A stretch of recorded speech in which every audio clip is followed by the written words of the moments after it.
Believe we are live. Just gotta wait for it to pop up. But how are you going? Jesus, I can't even fucking talk, man. Jake, how are you doing, man? First up. It's super laid back. We're already messing up. No, I'm good. I'm Believe we good. are I'm live. good. I Just gotta wait for it to pop just up. been But doing my thing. Just been working. mm, I've been watching a lot of movies though, so that's good. I actually had a week off from work, so I've been like just chilling. Um, oh, got to watch a lot of stuff, so it was good. okay, okay. What'd you watch that week, man? Give me some I examples. watched I watched something for the stream of the week, which I will not ruin. There you go. Stay tuned for that. I think that's like 2 episodes away. You'll be able to hear what I watched. But then I watched like I'm getting ready for Insidious. I watched the first Insidious again. Ooh, okay. Uh, Only watching the first two because this is chapter three coming out. So this is the real Mm. chapter three, guys. We're I'm so excited. And then I watched the two Indiana Jones movies, the first two so far. I'm still going through those. Mm. What else did I watch? I watched my girlfriend made me watch some really not great movie called The Hustle with Anne Hathaway and Oh Rebel yeah, Wilson. yeah, Didn't love dude. it. Didn't love it. Um, yeah, I didn't like that one. But there's some other stuff. Oh, I saw Elemental. I saw The Flash, obviously, and yeah, that's pretty much it. Dang, staying busy, man. I've been falling Staying busy. behind on my watch list. Yeah, Other than also rewatching Indiana Jones, we just did on the podcast last week.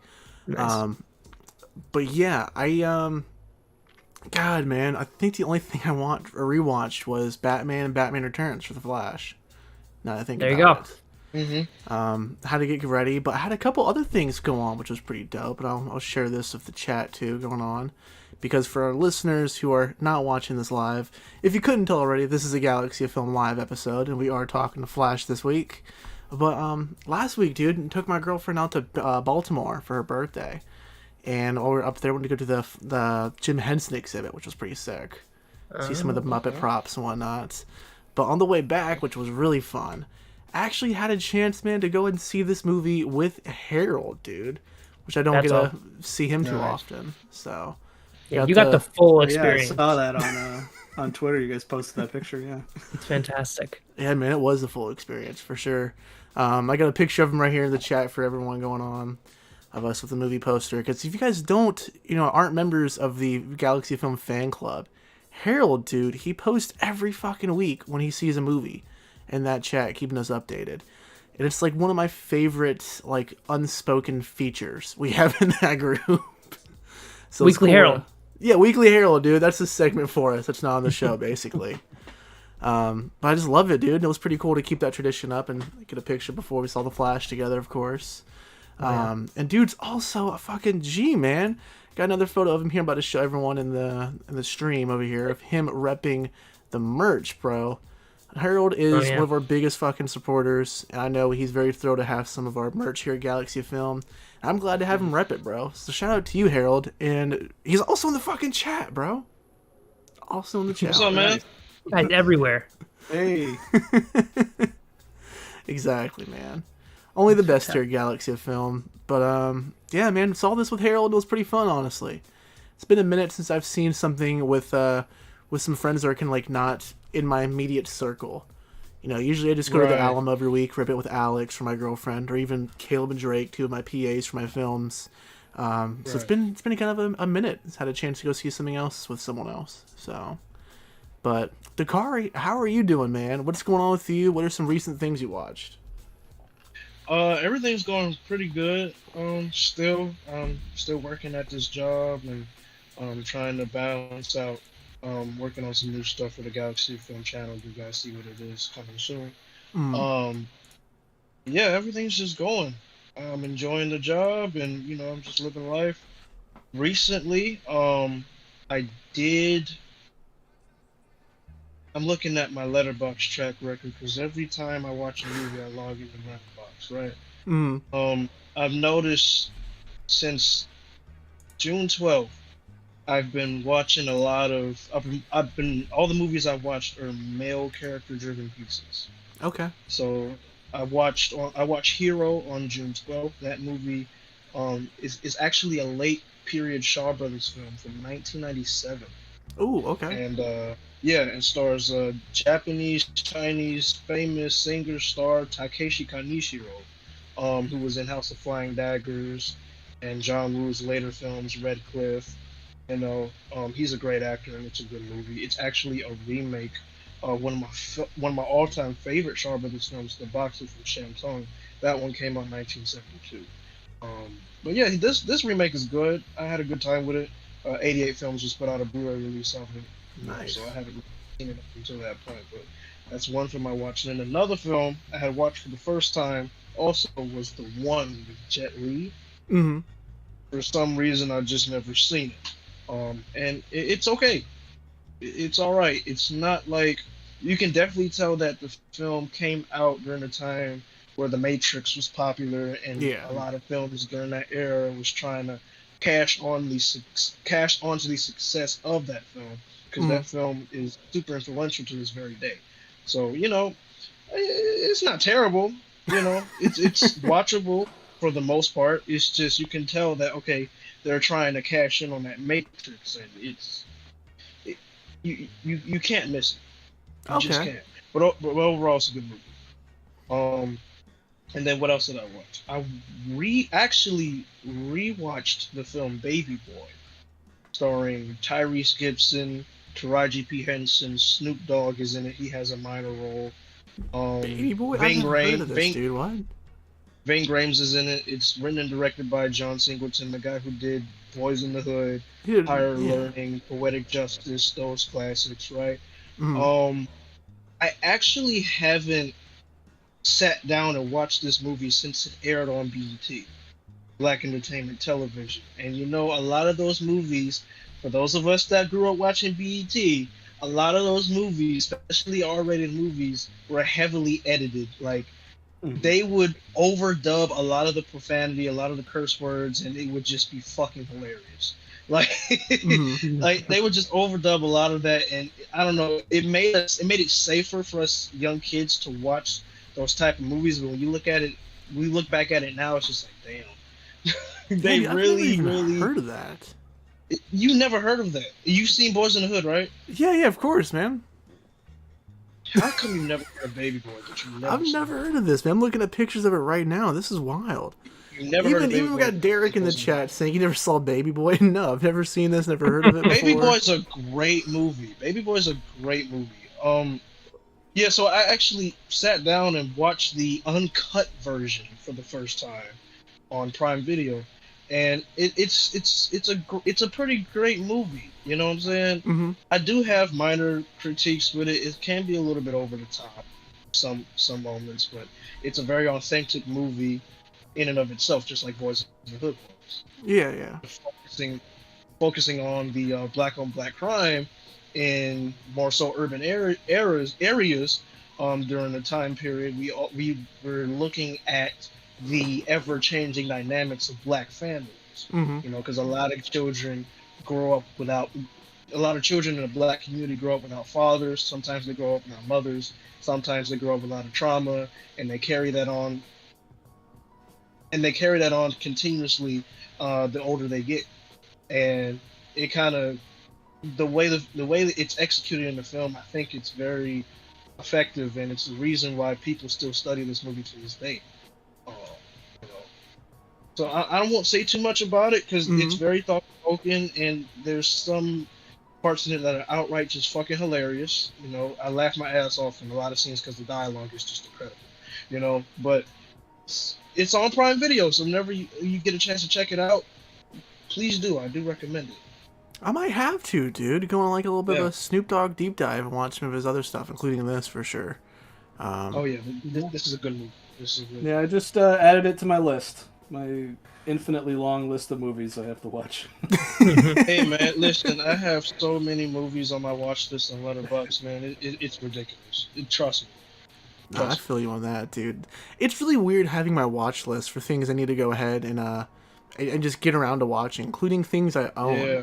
Because I know there's some titles in here where within the next year we're going to do on the podcast. So I have to hold off on those. So I'm not just rewatching things over and over again. Yeah. So it's really, whenever I find something I just actually want to watch for like my own pleasure, I guess, more or less, it's kind of rare for me almost. And it's really weird too when we're on a streak like we have been too with the podcast. Where like a lot of these movies are good, so it's like I'm not complaining that I'm having to rewatch them in order, but it's like fuck, I want to. There's so much other stuff I want to just absorb and watch too. There's just so many movies, man. So little time it feels like. So much. But dang, man, sounds like some good stuff you watched, Dakari, for sure. Definitely have to check out Baby Boy. That sounds pretty dope. It is. But yeah, man, we also, I can't really say it's an introduction for him because he's been on the show before. We just haven't been on the show together so far yet. But we've got Will. I haven't been on a live show. Yeah, exactly. We haven't been on the live show yet either. But we've got Will. You were a part of Mayhem Pictures and now part of us now that we know we've had this more or less merger with Jay coming on as well now. So how are you doing, man? Welcome to the live show. Thank you for letting me be here. Yeah, I'm doing pretty good. I've also been, of course, watching lots of movies lately. With the new Indiana Jones coming out, I've also been rewatching those. Okay.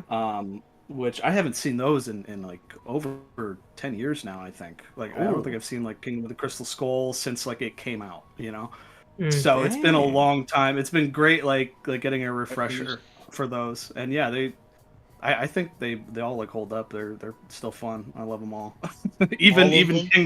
even Crystal Skull, I still like that one, man. I think it's a little overhated. It's not like a gem or anything, but it's still like come on, dude. Crystal Skull's great. Compared to a lot of stuff, I don't hate it. I just think it's disappointing. I don't hate the movie. Hot take, dude. If you guys listened to our Indiana Jones episode last week, Dakari, you were there, obviously. But hot take, dude. I prefer Crystal Skull over Raiders of the Lost Ark. Ooh, that's definitely a scorching take. Yeah, that's a hot ass take. That's like a nuclear take. That's like you're saying you prefer Attack of the Clones over Empire Strikes Back. yeah, that would be like saying that, dude. But I don't. Literally. I'm glad you don't, though. Yeah, I'm glad fucking too. Empire Strikes Back's my favorite movie, for God's sake. Mm-hmm. Oh man, goodness. Yeah, and then because Oppenheimer's coming out, I've been also watching like a lot of Nolan movies. So okay, sure. I finally watched Dunkirk for the first time. I still haven't seen that. It's really good, really good. And then I rewatched Interstellar, which I hadn't seen since it came out in theaters, and now it's like one of my favorite movies. I think I appreciated it when it first came out. I was like, yeah, this is pretty good. But now watching it again, like as I've gotten older and I've understand like film more, I'm like, oh my god, this is like one of the best movies I've ever seen. Very nice. I gotta watch it again myself. I need to watch them at some point. I need to go on like a Nolan deep dive myself too, kind of prepping up for Oppenheimer. Because we got what? Well, is it exactly a month now? Or is it the 20th? Yeah. Oppenheimer drops? Yeah, I think it's like literally a month. Yeah. Gosh, time is flying this year, bro. Truly. And of course, I rewatched like most of the DCU movies, like starting with Man of Steel. I skipped like the Suicide Squad movies and stuff like that, and like the Harley Quinn movie. But that was also, it's been kind of, it's like, it feels sad now that it's like kind of over, like that universe, that whole era, and like going back and rewatching them all, But that's all I've been up to. I feel you. It is kind of sad looking back on some of the DCEU stuff. And obviously, we'll get into that because this is the Flash episode. But man, oh man. Jake, I know you were there a few months ago. We did a live stream, kind of just voicing our opinions on the DCEU. Yeah. Was that the first live stream? That was like the second one, I think. Second one, Second or the third one. No, that was fun. I remember like back then. That was like when like James Gunn first got hired, and then it was like. Yeah. And we were just like, we did like an autopsy on everything. Like we just were like, all right, what happened here? Well, we were just looking into everything. That was fun. Basically, man, more or less. And now here we are, obviously at the finale of this piece, basically.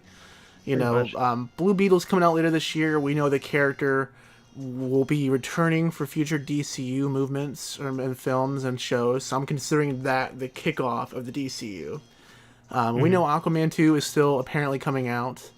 However, not quite sure how that's fitting in there, and we'll go into that a bit more once we talk about the ending of The Flash. But to be frank with you, too, if you guys aren't familiar with our situation from last year, Galaxy of Film will not be covering Aquaman 2 because of the whole Amber Heard situation. We did a cool live stream, which was our first live, talking about Johnny Depp's filmography in place of Aquaman 2's original release date, before Ezra Miller decided to go ahead and be a terrorist and push some things back. But yeah, this is kind of it for Galaxy Film and the DCEU, man. It's I don't want to say bittersweet, because it's not. It's it just is what it is, to be real with you. It's kind of weird, because I think, episode 3 of this podcast, Dakari, was us talking about Wonder Woman 1984. Oh, yeah. Damn. Yeah. Episode 3. Man, yeah. Mm-hmm. Yeah, I remember that. Like, we've been doing DC stuff for a while, man, so it's really odd to finally be here at the end of it, for sure. It's really odd. I know we've covered both Suicide Squad movies. Obviously, we did the big dissecting piece. We've done Black Adam. We did Shazam! Fury of the Gods. We did, 2 others, I think, too, man. We did Peacemaker. Whenever Peacemaker was dropping originally, because we also did, obviously, the Elseworlds, Batman and Joker films. Yeah, we did a good bit of little DC stuff, man. Here we are at the end of it. And before we go ahead and talk about that, though, we have some news with some cool stuff dropping this week, some cool news. Some of it, which we'll go ahead and start off with, involves the DCEU. I know during our Spider-Verse episode a couple weeks ago, we kind of talked about the rumors for this first piece, but it is now confirmed Eddie Muschietti, the director of The Flash and also the 2 It films, is now directing the next Batman movie, Batman the Brave and the Bold. Real quick, in case for these opinions going forward, forego warning for everyone who is listening to this, we are talking spoilers for The Flash. So yes, because this is a bit of a weird one. Dakari, what are your thoughts on Muschietti directing this Batman film? Oh, shit. I didn't know what to expect at first when I first heard the news. Mm-hmm. But after seeing The Flash, I'm like, oh, shit. That's what they're doing. At least that's what I'm thinking. I mean, it would make sense. Because, like he said, spoilers. We see George Clooney. We see George Clooney's Bruce Wayne at the end. Because, The Flash, just getting back from the cosmos after helping rewrite history for his dad to help him in the trial.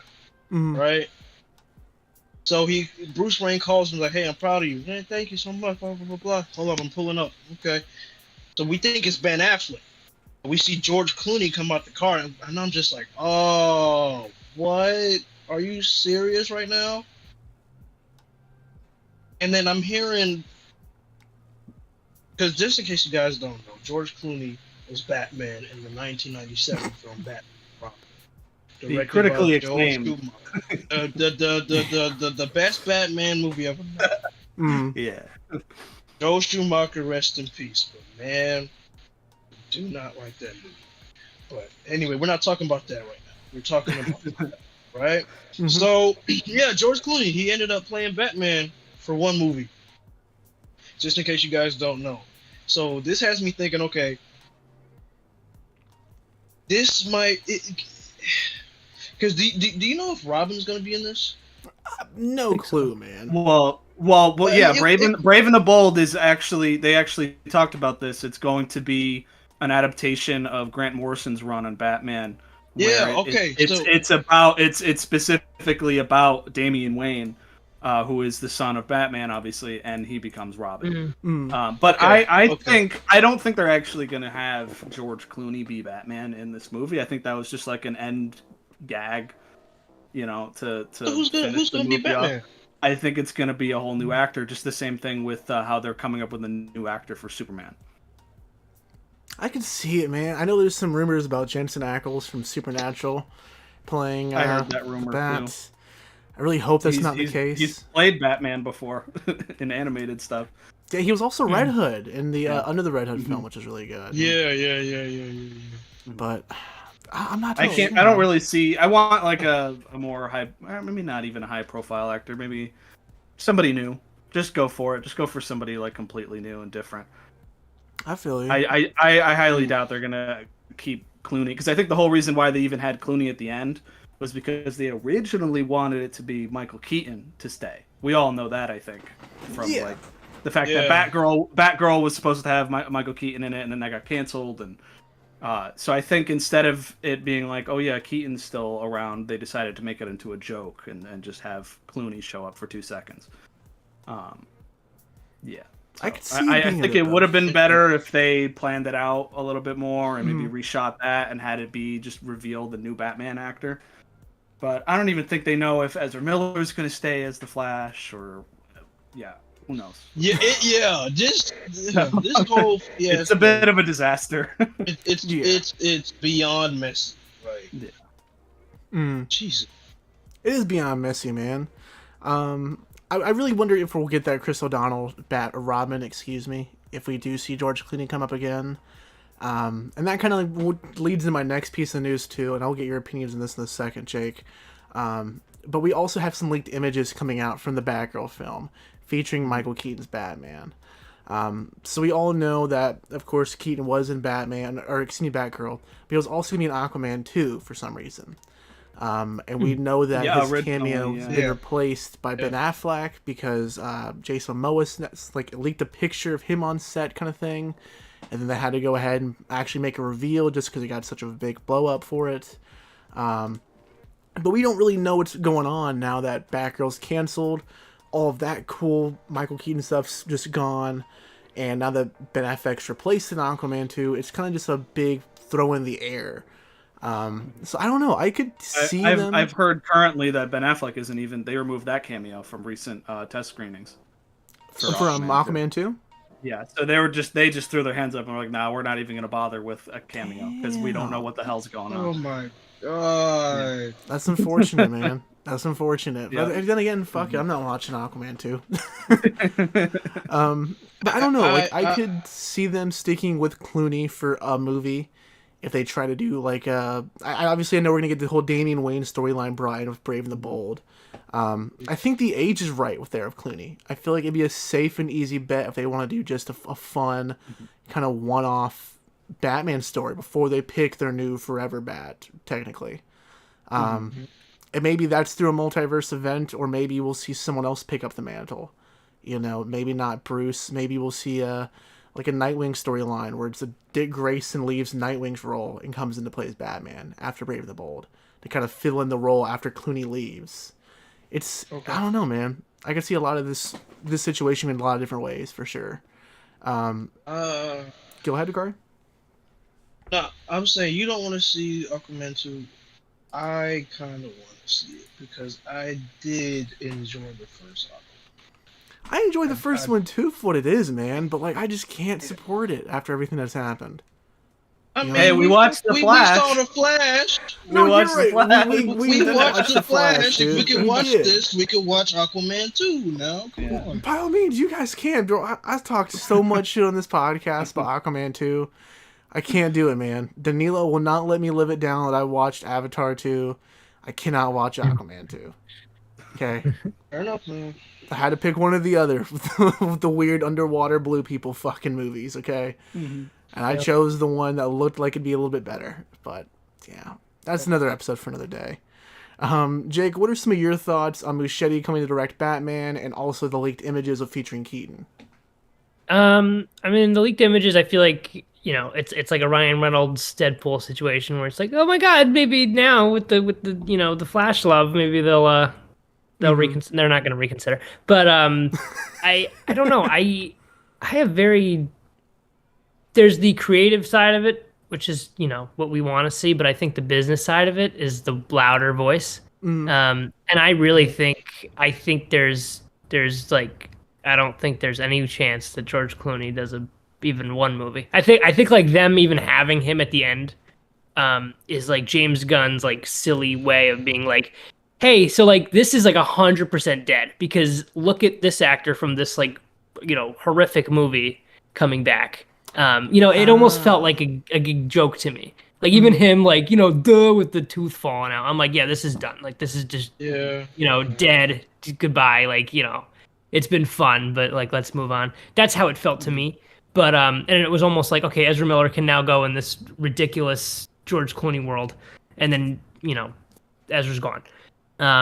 But I don't know, and I honestly, I want to take a bet here. I don't think Andy directs this movie. I don't think. Really? I You think don't think after Andy all this directed? shit, Maybe because the Flash isn't doing so hot. I think they announced it, Too you know, early. a little too early. I think once that box office came in, they were like, "Oh fuck," you know, they're definitely like hitting the panic button now because they got everybody to praise this movie, and it did worse than Black Adam. So it's really insane when you think about it, especially with how much everybody was like loving this movie. You know, saying it's so Stephen King, Tom Cruise, Yeah, Tom Cruise is everybody, ridiculous, dude. everybody coming out supporting this movie, and it's a good. We'll get into it. We'll get into it, but you know, I don't. I think after all of this, I mean, look, I like Andy Muschietti. I love those It movies. That's like one of my favorite, you know, books. But I don't know why you would give yourself the headache of just of being here. This is and everything about this just screams to me that he should have just rebooted the whole thing just completely. Like, don't bother cherry picking. Just wipe it clean because now we have all this. You know, is Ben Affleck in Aquaman? It's like I feel like that's why they cut a lot of this stuff because then there was like 3 different endings to the Flash or some shit, right? That's what I've been reading, where it's like there was one ending with Michael Keaton and Supergirl. There was one ending with just Michael Keaton or something, I don't know, something like that. And then there was one ending with Gal Gadot and Henry Cavill, and it's like what they just scrapped it all and they said, you know what, let's just refilm this, and it looked like Ezra was like CGI at the end. Like that's probably how recent they did this, where it's like we can't even get Ezra on set because of all this shit. So let's just CGI Ezra in and call it a day. That's what it seemed like, but I don't know. They might keep Muschietti just because it's one of those situations where, because we all know that this movie has been in development hell for years. It's gone through like 8 different directors. This is not just like a director decided to make a movie. No, this was the studio really just putting their hands in everything. And I think in the final product, you can tell that this is like just torn to shreds and put back together by studio executives. But Muschietti was the one director who played ball and worked with it. And now he's getting rewarded. And so I think that that's the whole point, is that he was the yes man for this movie. He did whatever they wanted, and I think it was still competently like directed, at least. Yeah. And like I think the Batman stuff in it is really well done. I think that was almost like his like demo reel for him doing like his own Batman movie. And I think on those 2 levels, and then I mean James Gunn really liked The Flash. He was really hyping it up. So I feel like it doesn't even matter how well this movie does. If it does come down to just James Gunn and Peter Safran, what they say goes on the creative end on hiring people, I think he will probably stick around. I can see that too, man. This being kind of like the reward, more or less, for sticking to the Flash. Absolutely, especially after Ben Affleck met with James Gunn a few months ago and made that whole statement saying he wants no part of the new DCU shit when he was offered direct Brave the Bold. So I can absolutely see that, 100%. Will, what are some of your thoughts on the leaked images for Batgirl? So, I've always been very heavily against the idea of Michael Keaton coming and staying and replacing Ben Affleck. Like Michael Keaton's great.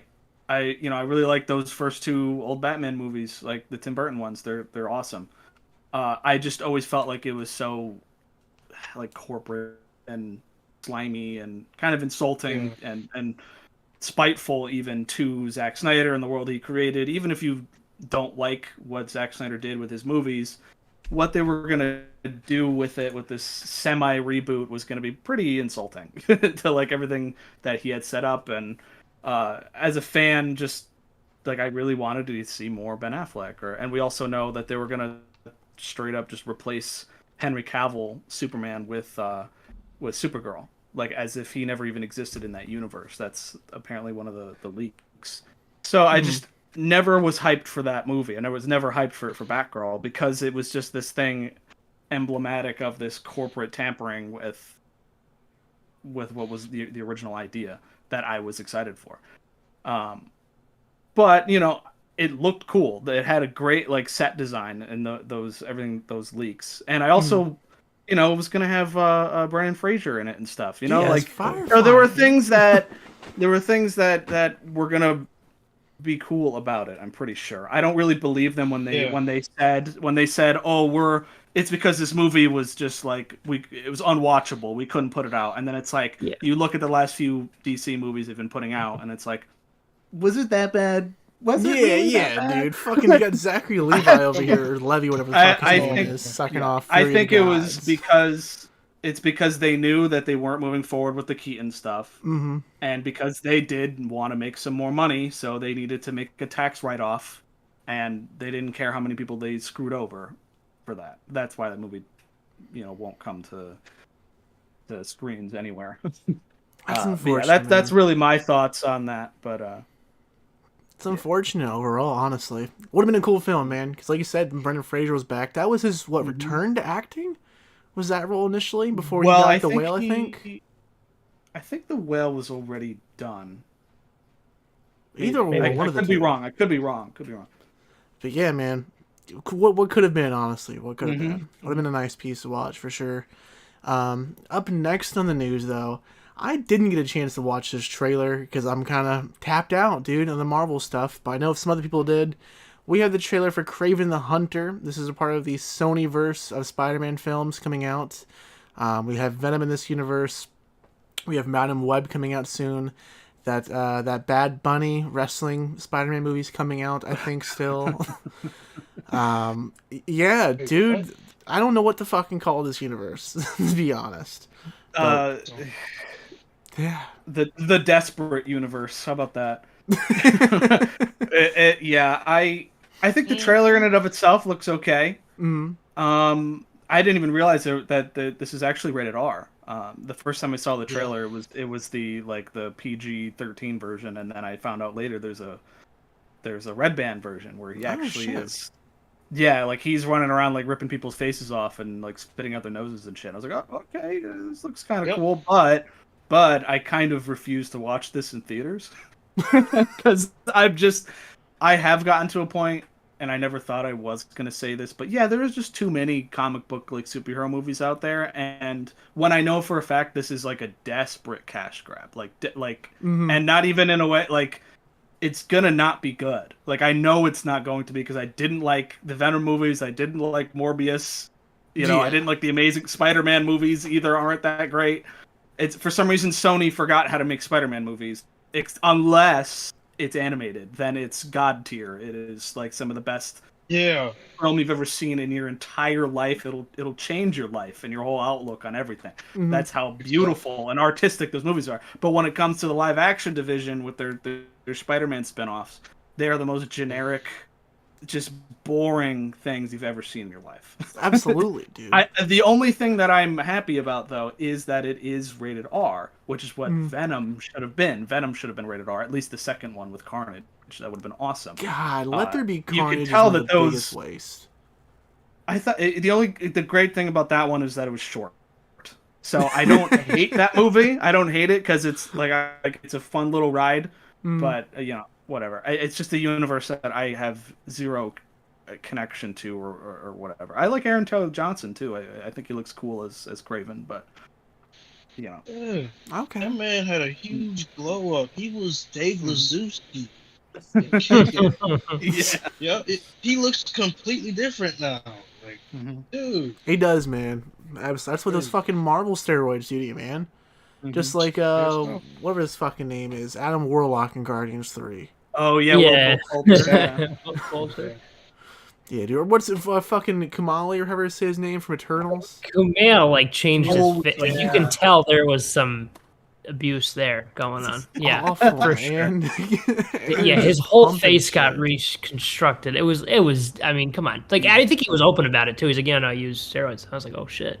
Yeah, dude, his face is reconstructed, like you said, man. He looks like a Fairly Odd Parents character. Yeah, it's like chin almost. Oh my god. Yeah, like the general guy. What's his name? Yeah.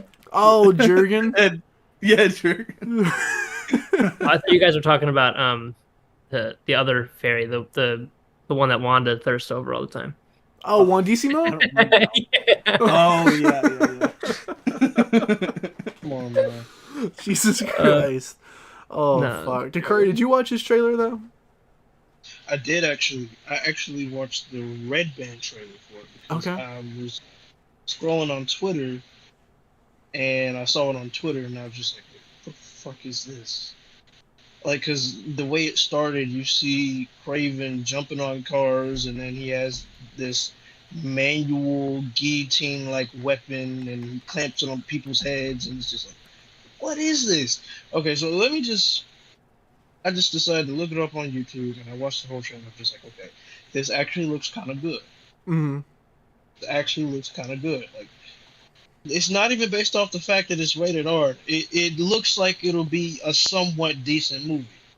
Got Aaron Taylor Johnson, good actor. Russell Crowe playing his dad. Like, Oh, Russell and Crowe's on in top of this? that, yeah, Russell Crowe's playing his dad. And on top of that, the action sequences. Agent. Yeah. And on top of that, the action sequences do look pretty good. Like, it's not oversaturated with quick cut editing. Hmm. It doesn't, they don't look bland. It actually looks like some shit you see off of Mission Impossible or something. You know, they look decent. They look decent enough. So I don't know. I might actually want to see this. Maybe I'll watch Prey that came out last year instead, dude. Maybe this will That's a probably really be great my movie. push to watch. I haven't seen that. I want to watch that. That's good. Prey is actually fantastic. That's a movie that deserved to be in theaters that they just for some reason dumped it onto streaming. Yeah, Yeah. dude. Waiting for Danilo to do a fucking LFG on that one of these days. Jesus. Yeah. Jake, what are your thoughts on the Kraven trailer? No, I don't want to see it. It looks bad, but I think I don't know. I mean, I like the idea of it. I like the idea of it. I like Aaron Taylor Johnson a lot. Like, I'll probably fucking see it. You know, I see everything, but I don't know. I mean, That's hilarious. something about it. It feels similar to like it feels like Sony's not telling us something. Like, I feel like, you know, why are your Spider-Verse movies so good? And then you turn around and then you're churning out this every year. You know, I don't understand. Like, like what's going on? Like, it makes me feel like they aren't. I don't think they're allowed to, like. I feel like Disney has them, like, you know, by the neck, and they're like, if you do anything with Tom Holland without our permission, we will kill you. Like, I feel like that's what's happening, and that's why they're so vague with all these teases all the time, because it's like, we're gonna do something one day, but when the rights, you know, expire. But then Tom Holland's like, no, you're not.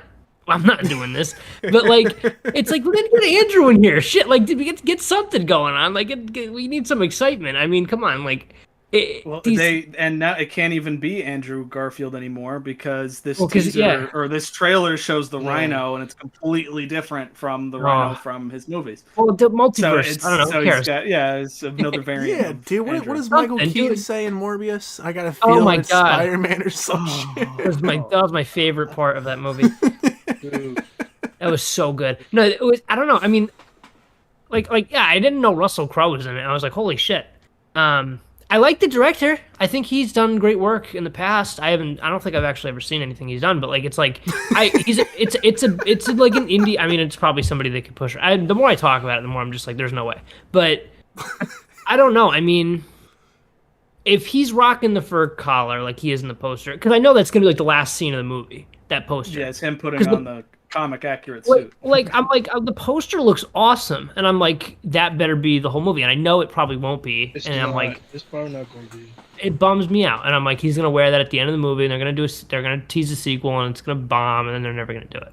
I've been here before, you know. It's I'm like, mad because like this could have been like a really cool villain for Tom Holland to fight, but now that they're making a spin-off movie, you know that they'll never have that happen. Like, the MCU is not going to have their own version of these characters.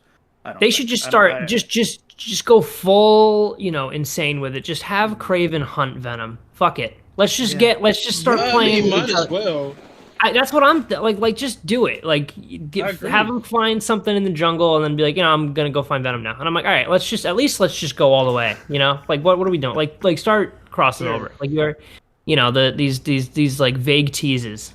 Like, and then the Venom thing at the end of Carnage, I was like, oh my God, like, they're doing it. And then like that just backtracked immediately, and I'm like, come on, guys, like show some follow through here. That's all. But I don't know. I like everything Sony does, to be honest with you. Like outside of like this stuff, I really like the Spider-Verse stuff. Like they have very good. They haven't. Sony's the only studio that doesn't have a streaming service, and I think that's like says something. Like they really like value the theatrical experience, and they know what their products are worth because they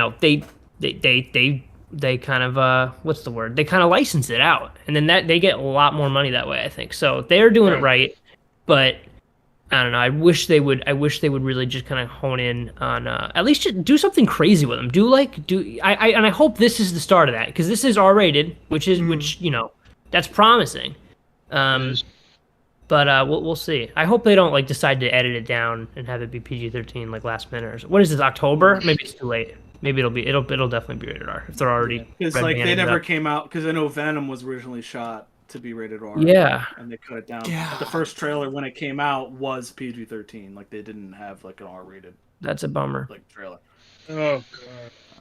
Yeah. Who knows, man? Who knows? I'm not pumped for this. From the screen grabs I've seen and from the poster, it reminds me of a dollar theater trip experience more than anything.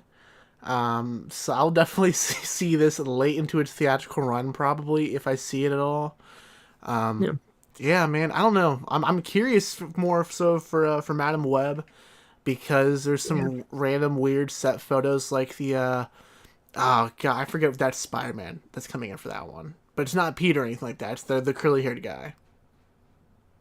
Totally forget his name. I'll pull up a picture later, dude. I've seen some of the stuff for Madam Web. Looks kind of cool. I know Sydney Sweeney's in it, Dakota Johnson.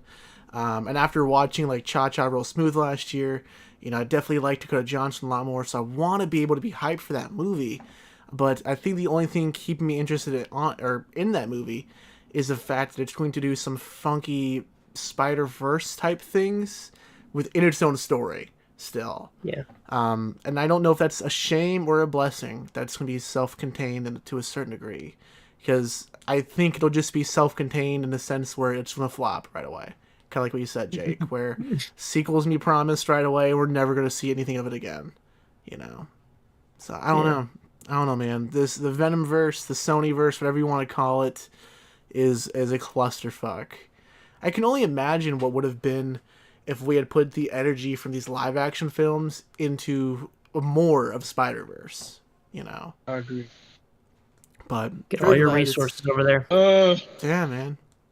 God. Last piece of news we have for this week, guys. Carrie Fisher's final film, Wonderwell, is releasing 7 years after her death. Dakari, I know obviously we're both very big Star Wars fans. Carrie Fisher's death hit me really hard when I was 16. God, I feel old for saying that out loud. No, 17. Excuse me. It was December. It's right after Rogue One came out. Yes, that's right. So it's crazy. It's crazy that we're seeing her final film and that it's not Star Wars. Because I really thought Last Jedi was going to be it, man. So what are your thoughts on this piece of news? This isn't, no pun intended, this is news to me. Because I, just like you, I thought Last Jedi was her last performance. This is just, what is it called again? Wonderwell, dude. It's like a fantasy movie or some shit. I'm not familiar with this story at all or any of this production stuff other than the few images that were released last week. Who's behind it? Who's directing it? Let me check, dude. I was not that prepared. Jesus Christ. It's all good, man. I didn't know about it either. This is not even on IMDb. Hold on. I think it's going like direct to VOD or something pretty soon. Oh. Okay. I read that. I don't know if that's accurate, but hold on. I'm trying to probably not. Oh. I'm curious what took so long. So it's listed as a 2017 film on some platforms, just like Chaos Walking was different, the Daisy Ridley Tom Holland film, because it's been in production hell. Okay, so production hell is probably. I mean, I understand why, because The Last Jedi came out a year after she passed. And if it was gonna come out the same year, of course they were gonna have it. Never gonna hold it back Oh, this is because this guy's. Sorry to interrupt. This is his directorial debut. oh He's only done 2 other short films. oh Poor guy. okay. Went through production hell. Your main actress died. Yeah. Do we know if he Oh. quit filming after, like, making movies after that? I don't know. Well, it's been 7 years, so Wow. something like that. It's like really bad luck. Wow. So Probably dropped it for like 2 years and was like, I can't. Yeah. Goodness, Yeah, that man. sucks. I mean, I hope it's good. I don't know. I don't know what the 7 year delay was. I mean, I think I read it was like visual effects or something, but it's like I don't know how big of a budget this movie has. I can't imagine it's like, especially if they're just gonna drop it on VOD. I don't know, Wow. but they should push it for a theater. I mean, unless it like looks old, then maybe not. But Yeah. No, it don't look old. It don't look old. Like you can see this. You can totally see this. Something like this coming up in 2023. Yeah. It doesn't look 2017-ish at all. Do you know what platform is getting it, Jake? Is it just VOD directly, or is it like? I think they're just gonna throw it right up on like Vudu and have you like pay to rent it. I think for a little while. I don't know if like anything. I don't think any streaming services bought it or anything like that. I don't know. I don't even know if it has like distribution rights or anything. I think they're just gonna throw it out there. It comes out in 3 days, dude. wait, On what? VOD in 3 days. Yeah. There you go. Wow. I didn't June even see a 23rd? trailer for Wow. this. No, I don't I think. saw I like don't even the know if there's a trailer. announcement that it was coming out, but Yeah, I heard about this too. Yeah, But that- yeah, I have a feeling this might be a really not good movie. Yeah. I don't Maybe. know, It's man. going to be on Zero Apple TV. It looks like. Zero hype. You would think they'd be hyping up Carrie Fisher's last movie like a lot more, but if they're like, we hope you forget this exists, then probably not It's a bummer. good movie. Yeah, it's on Apple I TV hope- I already hope for not. pre-order for $12.99. Dang. Yeah, there you go. Damn, man. Wonderwell. All right, maybe I'll check it out. Hour and 36 minutes. At least it's a quick release. At least I it's guess. short. At least it's a short movie. Yeah, I suppose so. I wouldn't know how to feel if I had to sit down to a 2.5-hour movie that had to be delayed because Carrie Fisher, it was her last movie and we didn't know about it till now. I don't know. I'm super curious to see how it'll be, though. I'll definitely watch it at some point. I hope it's not just like a weird send-off, dude. That's kind of how Robin Williams' final movie was for me. I know he was in The Last Night Museum, kind of like as his big final box office push. But he did this other drama called Boulevard, where he plays a man who's going through divorce, and he has this like obsession of going to a boulevard and picking up like young gigolos. And it's this weird drama piece. And it's like, yeah, it's, Robin Williams, you want to watch it, obviously. His dramatic pieces are fucking great, dude. Yeah. He has a lot of range of an actor, but it's just so weird because it was also one of these VOD releases, too. Was it good? It's been a long time since I've watched it. It was right after he passed when I watched it. I remember liking it, but it was a little bit uncomfortable. Because if I'm not mistaken, the main gigolo he ends up picking up nonstop, he's underage, I think. So it's this whole like moral gray line where he's like, I'm leaving my wife, but no, this dude's underage or as a kid even. He's very, very young. So it's a weird one for sure. So I'm very curious to see if Wonderwell will be my boulevard for Carrie Fisher, because I hope not. Right, it sounds like it might be. Yeah. God, that just made my stomach think a little bit. Okay. We'll see. Will, what are some of your thoughts on this piece of news? Well, like I said, it doesn't really seem very hopeful that it's like a good movie, seeing how they're advertising it or lack thereof. So, I mean, obviously, we all love Carrie Fisher here, and it was very depressing when we all found out that she passed away. But yeah, I don't really think that I'll be watching this this movie. Unless it's like some sleeper hit, like, oh my god, this is like an incredible movie, then I'll go and watch it. But yeah, I feel you. that's not enough. It's not enough. My personal connection to her to make me want to actually see this. I feel you, man. Nothing wrong with that, honestly. Don't taint your memories to an extent, you know. Yeah. Goodness, but that's gonna wrap it up for news this week, guys. Let's go ahead and talk shows real quick. The only show I've been watching lately, man, because I've been kind of slipping behind on some stuff. I finally started watching some Bob's Burgers. I've always been saying how much of a Simpsons guy I am on the show, much of a big Matt Groening fan, Futurama and whatnot. Like some Seth MacFarlane, mainly just Family Guy. I adore South Park, but Bob's Burgers is one of like the adult animations that like I never really dove into until recently. My girlfriend's been putting on a ton of it on fucking TV every time I come home. Definitely a good like background show for me. You know, I've invested so much into Simpsons over the years. I don't think another animation show will come and sweep that from me ever. But I can definitely fuck with some Bob's Burgers here and there for sure now. What about you, Dakari? Is there any other shows you've been watching lately? Recently I just finished the entirety of Atlanta. Oh, The nice. Donald Glover show. It's incredible. I'm not sure. Well, the reason why I wasn't really caught up with it is because I didn't have Hulu and I wasn't watching FX like that. Mm-hmm. So one day I decided, let me watch this show.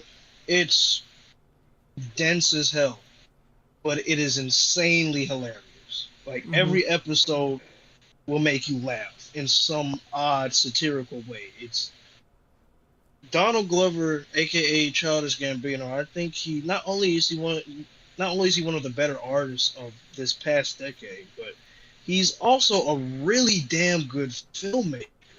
Yes. He like a lot of the episodes he wrote and directed for this show are some of the best. Like Teddy Perkins is a prime example if you know what Teddy Perkins is. He wrote and directed that episode and it was just one of the best in the entire series. Like he's really talented and nobody talks about his filmmaking parts too much more than his music. But Atlanta's a phenomenal show. It quickly became one of my favorite shows ever. So it's that one, and I started watching The Idol, new show that just came out with The Weeknd and Lily Rose Depp, and it's interesting. I watched the first 2 episodes. It's not the worst thing I've ever seen, but it's engaging. It has this Uncut Gems vibe to it, which I really do appreciate. What? And it's more Dude, so Uncut Gems. What are you smoking, Dakari?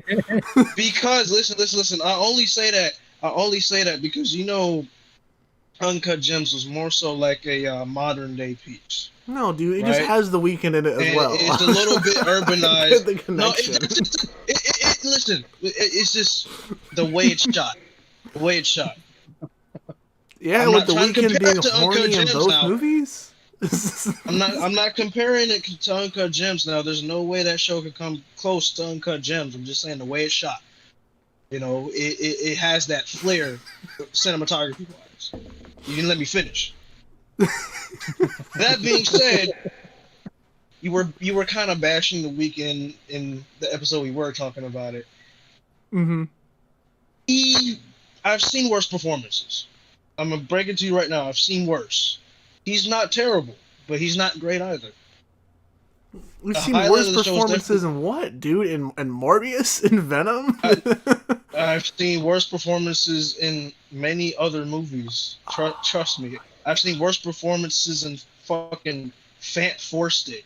I've seen worse line deliveries in Kingdom of the Crystal Skull. And you like that movie? Hold on, real quick. Come on, bro. How many episodes? Like, are you caught up on The Idol, or just watched the premiere? I just watched the first 2. I need to get caught up on it. I'm not sure if the third one came out yet. Okay. Yeah, it's interesting. Lily Rose Depp is definitely a highlight of the show. Yeah, I bet I she really is, like dude. I really like her, not in that way. She's a great actress. I could care less about that other stuff.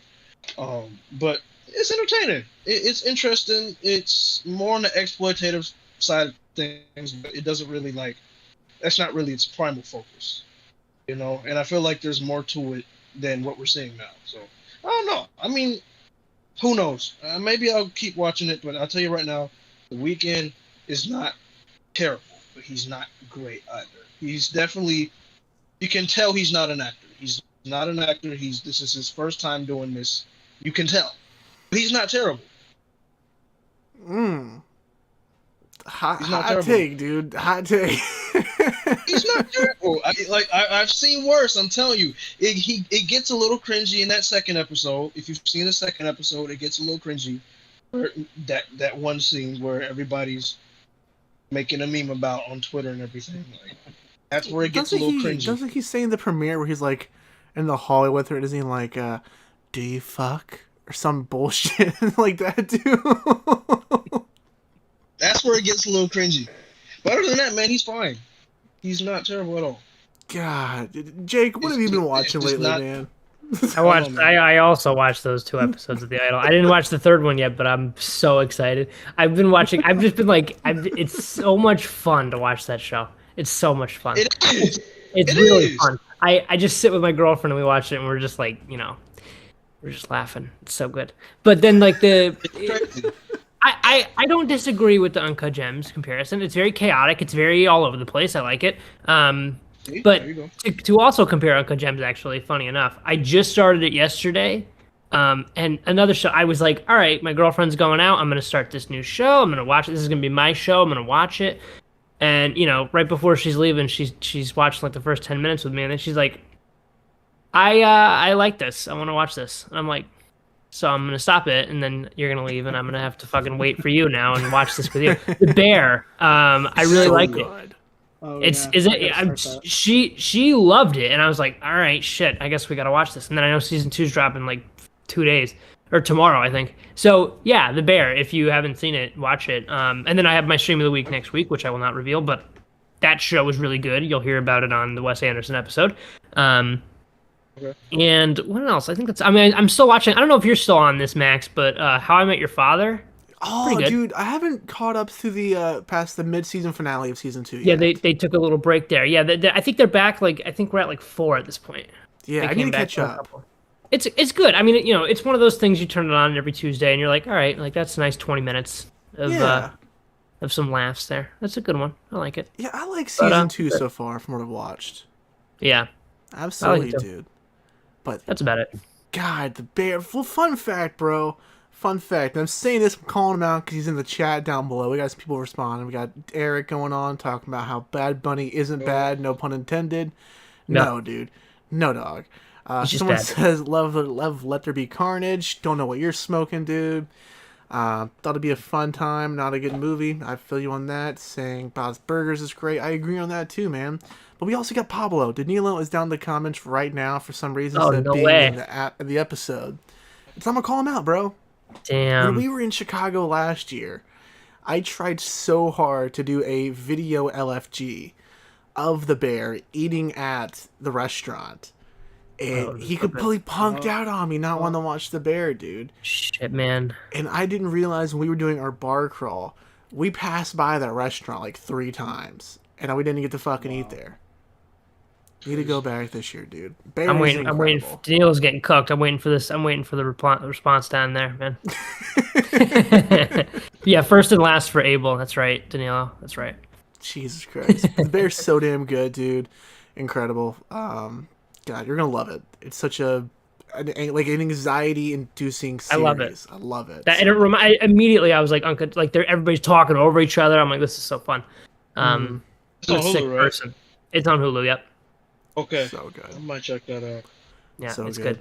Will, what have you been watching lately, man? Show-wise. Well, after like Barry ended, and I think I finished a couple other things, but I've been trying to find like my new like show. In the meantime, though, like something passively I watch every once in a while is I went back and I started watching all of Always Sunny in Philadelphia from the beginning. Okay. I've only ever seen like random sporadic episodes here and there, and it's obviously like incredible, one of the funniest shows I've ever seen in my life. So I started from the beginning a long time ago, but now I'm getting back to it. I'm still in the middle of like season 3. making my way through. I mean, and that'll just keep going forever because what are they on season 16 or 17? I think just started something like that. That'll hold me over for a while till I find. I'm gonna have to watch The Bear soon. I've heard really good things about that.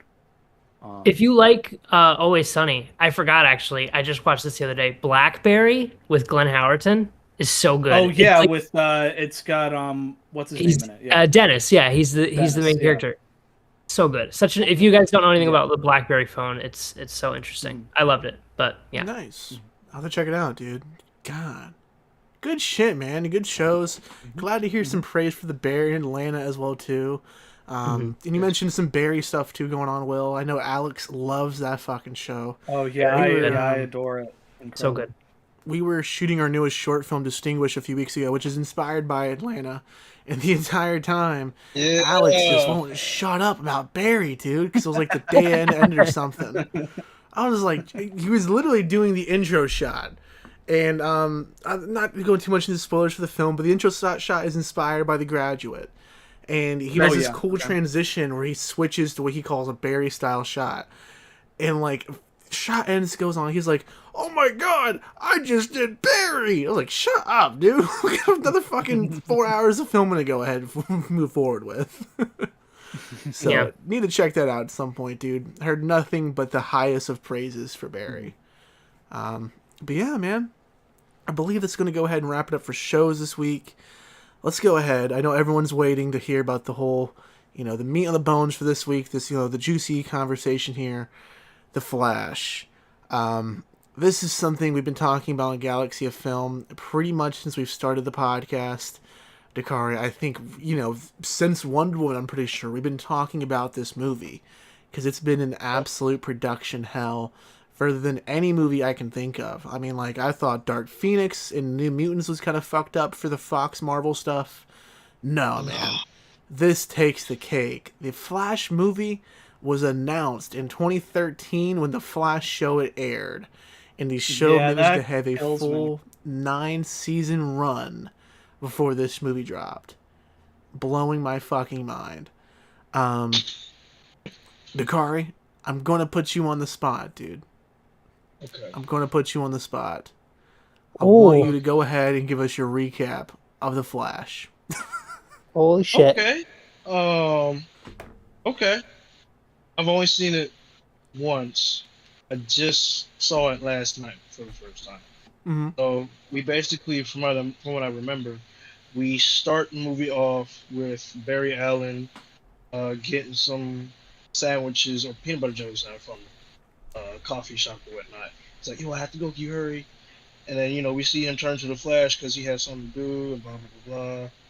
And as far as I can remember, after that scene where Ben Affleck comes in and helps the Flash, it was honestly I think one of the coolest scenes I've seen in a superhero or comic book film is when Flash kind of has to end up saving a plethora of different newborn babies.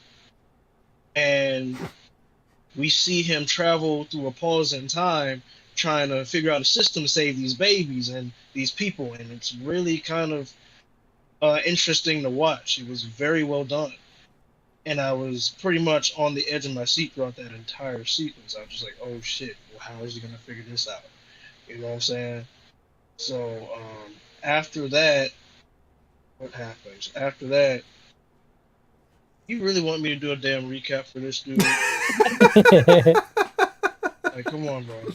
Jake, take it over, dude. Take it over, Jake. Listen. I could try to explain it, but I'd be like trying to remember it as I go along. Yeah, man. Just like the 36 Chamber of Shaolin, how your recap was 40 minutes long. Yeah, I don't want to have to do that again. That was terrible. I don't want to have to do that again. God, dude, that was a time. Jake, take over the recap, buddy. Listen, it's a marathon. We're passing the baton on this one. Because, look, just like The Flash, it's going to be a mess. So this recap is going to be a mess. It's okay. It's fine. But no, for me, it started with me complaining about the screen being blurry because my theater sucks still. That just always happens to you. And I know which one it is now, and I'm not going there anymore. I'm done. If I see that it's going to be in the theater Auditorium 6. I'm refunding my ticket. Done. Anyway. So are you sure that the screen was blurry, or were you just like peering through the Speed Force, and that's why everything looked like shit? That's why it looked like shit. That's what Andy said. Yeah. No, it was not that. I saw the guy fixing the focal lens and everything, and then it still looked like shit. I'm like, you fixed it, but you got the wrong lens on, I think. Fix it. And then I brought the guy in with me. He's like, come back out if there's another issue. And I'm like, I just brought you in. I have an issue. Fix it now. I was like, I'm done. Anyway. This happens to you. Then you get Ben Affleck showing up, and then, he saves the babies, and then babies are safe, and then the nurse freaks out, and then, Ben Affleck is about to drop the deadly that was very fun to me. It felt very like Saturday morning cartoon. Absolutely, it was dope. Yeah, that was cool. Like just a villain of the week. But yeah, he's about to drop the virus in the water, and then Wonder Woman shows up, saves him, and that was fun. I didn't know she was going to be in it. Me neither. She shows up, saves him. There's a little bit of a joke there with the lasso of truth. Very fun. Yes. and the lasso of truth actually works in this. Yes. Well, yeah. Did you not watch Shazam: The Fury of the Gods, dude? It also worked in that, man. I didn't see that. Yeah, lucky you, Dakari. Lucky you. I just saw Wonder Woman 84, and I remember in Wonder Woman 84 it didn't work the way it was supposed to. Yeah, I think it worked with Chris Pine too, right? In that first one, I think. I don't know. In the first one it did. Yeah. But then so then we get Ezra Miller is he's upset about his or Barry, I should say. Barry's upset about his mother dying. Obviously, if you know anything about the Flash character, that's one thing about the Flash. And then his dad's on trial, and we're waiting for the appeal hearing, I believe is what it is, the next morning. And Iris West is a reporter. She's trying to get the scoop from Barry. Barry doesn't want to comment, all the shit. And so then one thing leads to another, and Barry goes for a late night run because he's upset, and ends up fucking around and going back in time. And so that's when we see the little Chrono Bowl thing, and that's the CGI. We'll talk about that. And then he sees goes back in time and ends up in a reality where his mother lived, and he puts the tomatoes in her can because then she doesn't have to, or the father doesn't have to go to the grocery store, and everybody's fine. We got the tomatoes, all's good. But he later finds out that he ended up in a different reality, and there is another Barry. And this Barry doesn't have powers yet. It's actually the day when this new Barry's going to get his powers. So Barry's 18. He's still very childish. And then they have to recreate the incident that turned him into the Flash. Only, there's a little bit of a tussle there. And then Barry 1 loses his powers. And then Barry 2 gets his powers. So there's a little bit of a problem there. And then one thing leads to another. They find out, Eric Stoltz was in Back to the Future instead of Michael J. Fox. Mm-hmm. I think Kevin Bacon was in Top Gun. Michael J. Fox was in Footloose. So it's all a mess. And so that was funny. I like that. That was funny. That's why fucking Tom Cruise praised this movie, dude. It was that that's line right there. Because of the Top Gun, tie-in. But then we get the two Barrys. They're messing around, having some fun, and then we see that Zod is going to invade, and so this is obviously from the events of Man of Steel. So Zod's coming, and Barry feels some responsibility for this, so he doesn't just kind of skip town, and he wants to help this Flash and save their reality. And so they see, who do we have here? Which Justice League members are at our disposal right now? Where's Superman? Where's Wonder Woman? Where's Aquaman? None of these people exist in this time, in this dimension. So very great joke with Boba Fett there. Where oh yeah, Tamara Morrison. I'm a lighthouse keeper, but this and that, and then is your wife a queen of Atlantis or whatever? And you look over and she's just on the couch, and he's like, "Is this a fucking joke?" And then I think what is it? Arthur's like his dog or something. Yeah, Curry's like the dog. That's pretty funny. So no Aquaman, no Wonder Woman, no. There is a Batman, and then that's Michael Keaton. So we get to the Michael Keaton Batman, and then they find out from him that there is a Supergirl or I guess they think it's still Superman, right? But then they go to the Russian prison and it ends up being Supergirl. Found out it's Supergirl. Yeah, and then they still rescue her. They go to the Russian prison. Some fun hilarities ensue there, where I really like when Barry got shot, and then he's like, yeah. I can still get shot." It's like, yeah, I don't know why you assume you couldn't. Pretty funny. And then I also really love Michael Keaton. Like he's using like older tech a lot of the time. And, Yeah. like he pulls out like a measuring tape to like figure out that was good. how much like How much it weighs, so Yeah. that he knows how powerful the explosion needs to be to get this thing up. But it's really funny how he's like, That was from fun. the 80s Yeah. still. A lot of fun stuff with Michael Keaton. Very well done. And then we get to kind of the third act where Supergirl ultimately decides to help them after some reluctance. She gets powerful from the sun again, so she's out of the Russian prison. They saved her, and she agrees to help them. And so they go to the wasteland desert, and then they have their big third act fight, and some fun action beats in there. A really unnecessary weird Barbie line that I still don't understand, and then ultimately Michael Keaton and Supergirl die, and we're like, what the hell? So then Barry 2 takes responsibility, starts going back in time, trying to fix it. And throughout the movie, there's like a dark Flash kind of watching over in the Chrono Bowl thing. And we find out that this is actually Barry 2, that second Barry, because he's getting all the Krypton, like blades and shit. The metals Yeah, have the been metals. like he's absorbing them. Yeah, and then we find out that is Barry too. Like he's just been doing it forever, and he's trying to. And no matter what, this one doesn't have the canon event, but it's the inevitable intersection. Yeah. So similar terms, and so there's no hope. Like there's in every single possible outcome, Zod wins, which is kind of. Sucks, Barry 2 gets his powers and his reality gets destroyed in the same day. That's pretty shitty. Dude's having a rough day. That's why he gets the that's why he gets the dark Flash. Yeah, that's why he went crazy. And so ultimately, what ends up happening is Barry 1 decides, you know what, to prevent all this, I'm gonna have to just fucking let my mom die, and it's very sad. And within this, we get our controversial cameos from a bunch of different Superman, Batman, and maybe the Flash actors. I don't know. I mean, we didn't get anybody. I can't believe they didn't get Grant Gustin in there. Like, it's really weird. But we got Christopher Reeve. We got George Reeves, which I didn't even know there was an old Superman show, but that was fun to learn. Oh, yeah, there was. Yep. Mm-hmm. Yep, and we get Adam West Batman, we get Nicolas Cage Superman, just all kinds of cameos. For some reason, he has the longest cameo. It was like, why is this the one with the most fanfare? Because it's Nicolas Cage. Well, yeah, it didn't even just actually because happen. of that. Because the spider we see him fight is from the Kevin Smith script. Kevin Smith was directing episodes of the show. At one point. He did direct some episodes. Jay and of Silent Flash, Bob are characters in The Flash in one episode. That's hilarious. They're little security guards of not Star Labs, of some other lab that either I think Captain Boomerang or someone has to break into, and they're just the random security guards for hire. Yeah. So I just took it as in like a big here's your little moment, Kevin. Kind of. Yeah.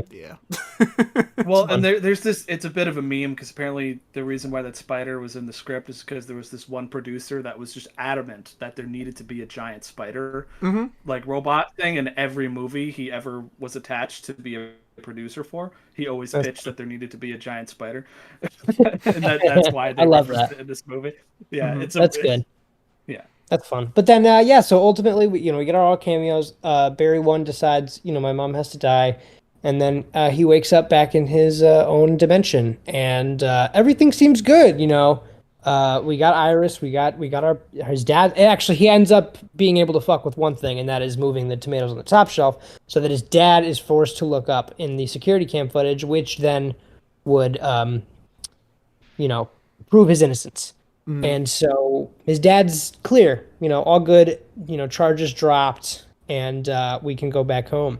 Except he gets a call from Bruce Wayne, and, I'm pulling up. I'll be right there. gets out of the car. We talked about it earlier, but it is not Ben Affleck. It is George Clooney. Mm-hmm. And then the movie kind of ends with that. And then we're just left to wonder, what the hell now? And the answer is nothing. And then there's an after credit scene. I don't know if you guys stayed for that, but we get Aquaman, and it's Jason Momoa. And then there's a little bit of a back and forth there. And it's just kind of like a little bit of a whimper, because we did get like all except 2 Justice League members in this movie. And it's like kind of the last time we're going to see them together. And it sucks. I agree on that, dude. It absolutely does fucking suck. Especially when we had Henry on set. We now know that this movie's done. So it really is kind of like a big fuck you to Ray Fisher. Like, we get the little acknowledgement of Victor's character for sure. But in one of the original drafts, he was like the buddy for this of Barry, the whole thing. So it's really a big fuck you to him to a certain sense. Cyborg was also a big part of the original Flashpoint comic. That was when they first started hyping him up as a Justice League character. Yeah. And then that led into the New 52, which led to Cyborg being a founding member of the Justice League. So this movie, a lot of missed opportunities. I gotta be honest though, man. Right off the bat, I'll be super upfront. I think this is a good movie. You know, I don't think this is a great film by any means, in sense of like quality. But I like this a lot. You know, I think this is a smart origin story for a character, because while we focus on Barry 1 finally moving forward, getting some spotlight since he has like the bullshit cameo on BVS and Suicide Squad, and more or less in that first Justice League take. Just nothing but missed opportunities to where no one really gave a shit about him until the Snyder Cut. I think Barry 1's story does a lot to go ahead and progress me giving a fuck about the character, but having the inclusion of Barry 2 being so drastically immature compared to Barry 1, to where we can see growth of Barry 1 being like a mentor for himself, growing through his origin story, and kind of witnessing how goofy he was as a kid, it kind of works, in my opinion. It's where this doesn't feel just like a constant rehash. So I'll admit, like, as messy as fuck as this movie is, and at times all over the place with quality, I think it's a good script, at the very least. And I think it's written pretty well. Coming out of the theater, Danilo, Jesus Christ, bro. Fuck, I was reading his comment. Dakari, coming out of the theater, what was your initial thoughts from watching The Flash? I definitely had my qualms with it. Okay. It wasn't the best superhero movie I've ever seen, but I'm glad I saw it in theaters. I enjoyed it. I pretty much feel the same way you do, Max. And kudos to Ezra Miller, not in the controversy way, but him as an actor. He can really... They can carry a film. Mm-hmm. You know, that is an actor that can carry a film on their own. And despite all the controversies, it was a great performance. Absolutely, I agree. On both sides. Michael Keaton stuff, Batman, was really dope. Even though I wanted a little bit more of him, I still think that, you know, with what we got, it was pretty dope. And then Supergirl, there was really no purpose for her being there except for her being used as a scapegoat to defeat Zod. But she did have an interesting backstory as to why she was involved, and, you know, I ran with it. It was convincing enough, even though I wanted a little bit more Supergirl. You know, there's a lot of things I wanted more of in this movie, but there's also a lot of things I wanted less of in this movie. Because, like you said, there's a lot of missed opportunities in this movie, but there's also a lot of things that they overdo in this movie that I'm just like, really, you guys could have trimmed that down a little bit. Like, y'all could have, like, at least distanced yourselves away from that. You know what I'm saying? But I enjoyed it. I had a good time with it. And Benjamin Wallfish's score is phenomenal. I thought I was listening to Danny Elfman. Like, what the fuck? That shit is dope. It is a good score, he was actually, he was actually one of the guys who helped Hans Zimmer with the score for Blade Runner 2049, which is also a great score. But wonderful score. Wonderful. Yeah, Caught me off guard. Most definitely. As an origin story for Flash, I think this was as best as we could have gotten. I was surprisingly laughed my ass off during a lot of scenes in this movie. Like, I was dying laughing in my chair. Like, there was one scene where Barry 2 gets his powers, and we still think we're under the notion that okay, Barry 1 still has his powers, but they were both struck by lightning. So, he tries to, with Barry 2 in his arms, he tries to escape from the school, and he puts him down so he could see if he still has the powers. And when he starts running, and when Barry 1 just starts running, it's just, oh my god, he's that was my flailing favorite his arms joke in the whole around. movie. Bro, that shit was so fucking funny. It's almost like if you've seen, what was that show? Was it it wasn't Arrested Development, but it was a show with Will Arnett as this character. His name was Job or something, and he would do this chicken dance. That's exactly what that looked like, but over exaggerated. Like, it was hilarious, and literally, a lot of people did get annoyed with 18-year-old Barry in this movie. I didn't. I thought he fit perfectly with what the script gave him. Him and the Barry we know, they have a purpose. The dynamic is purposeful in this movie for the origin story of Flash. And some profoundly emotional moments kind of got to me too, especially with his mom. That whole dynamic fluttering over this movie was just like, it was almost like a gut punch, because you felt it. And the movie really put you in Flash's shoes. Yeah, absolutely. So, as a superhero film, as a character piece, I think it's a fantastic film in that regard. But it kind of falls apart near the third act, especially when it comes to the visuals and the overall narrative aspect of it. It kind of does fall apart near the end, which is preventing me from saying that this movie's great. But overall, I enjoyed it. It's a good movie. It's a good time. Good thoughts, man. Got some positivity going on for sure. Jake, what about you, man? You walk out of the theater. What's your first thoughts about this piece? What's coming to mind? I thought I had a good time. I did enjoy Ezra's performance quite a bit. Despite all the shit they did over the last 3 years. But no, they did a great job, and I really wish it didn't happen because I would love to see Ezra continue, especially after this, at times profound performance, like Dakari was saying, and it's like to see like Ezra play both roles was really fun and something that I wasn't really expecting. And to see Ezra play off of themselves the whole time too, it's like there's comedic timing with one person. Like I thought that was really cool. I did think like some of the face replacement was a little wonky though, and I really noticed that at all. Maybe it was my brain. I did. Maybe I gotta watch it again. Maybe I was just so used to all the terrible CGI faces. That's probably why. Yeah. I mean, it's like there's always like one floating Ezra head, and it looks very off. Okay. Again, that could be my blurry bullshit screen. It's possible. No, it was.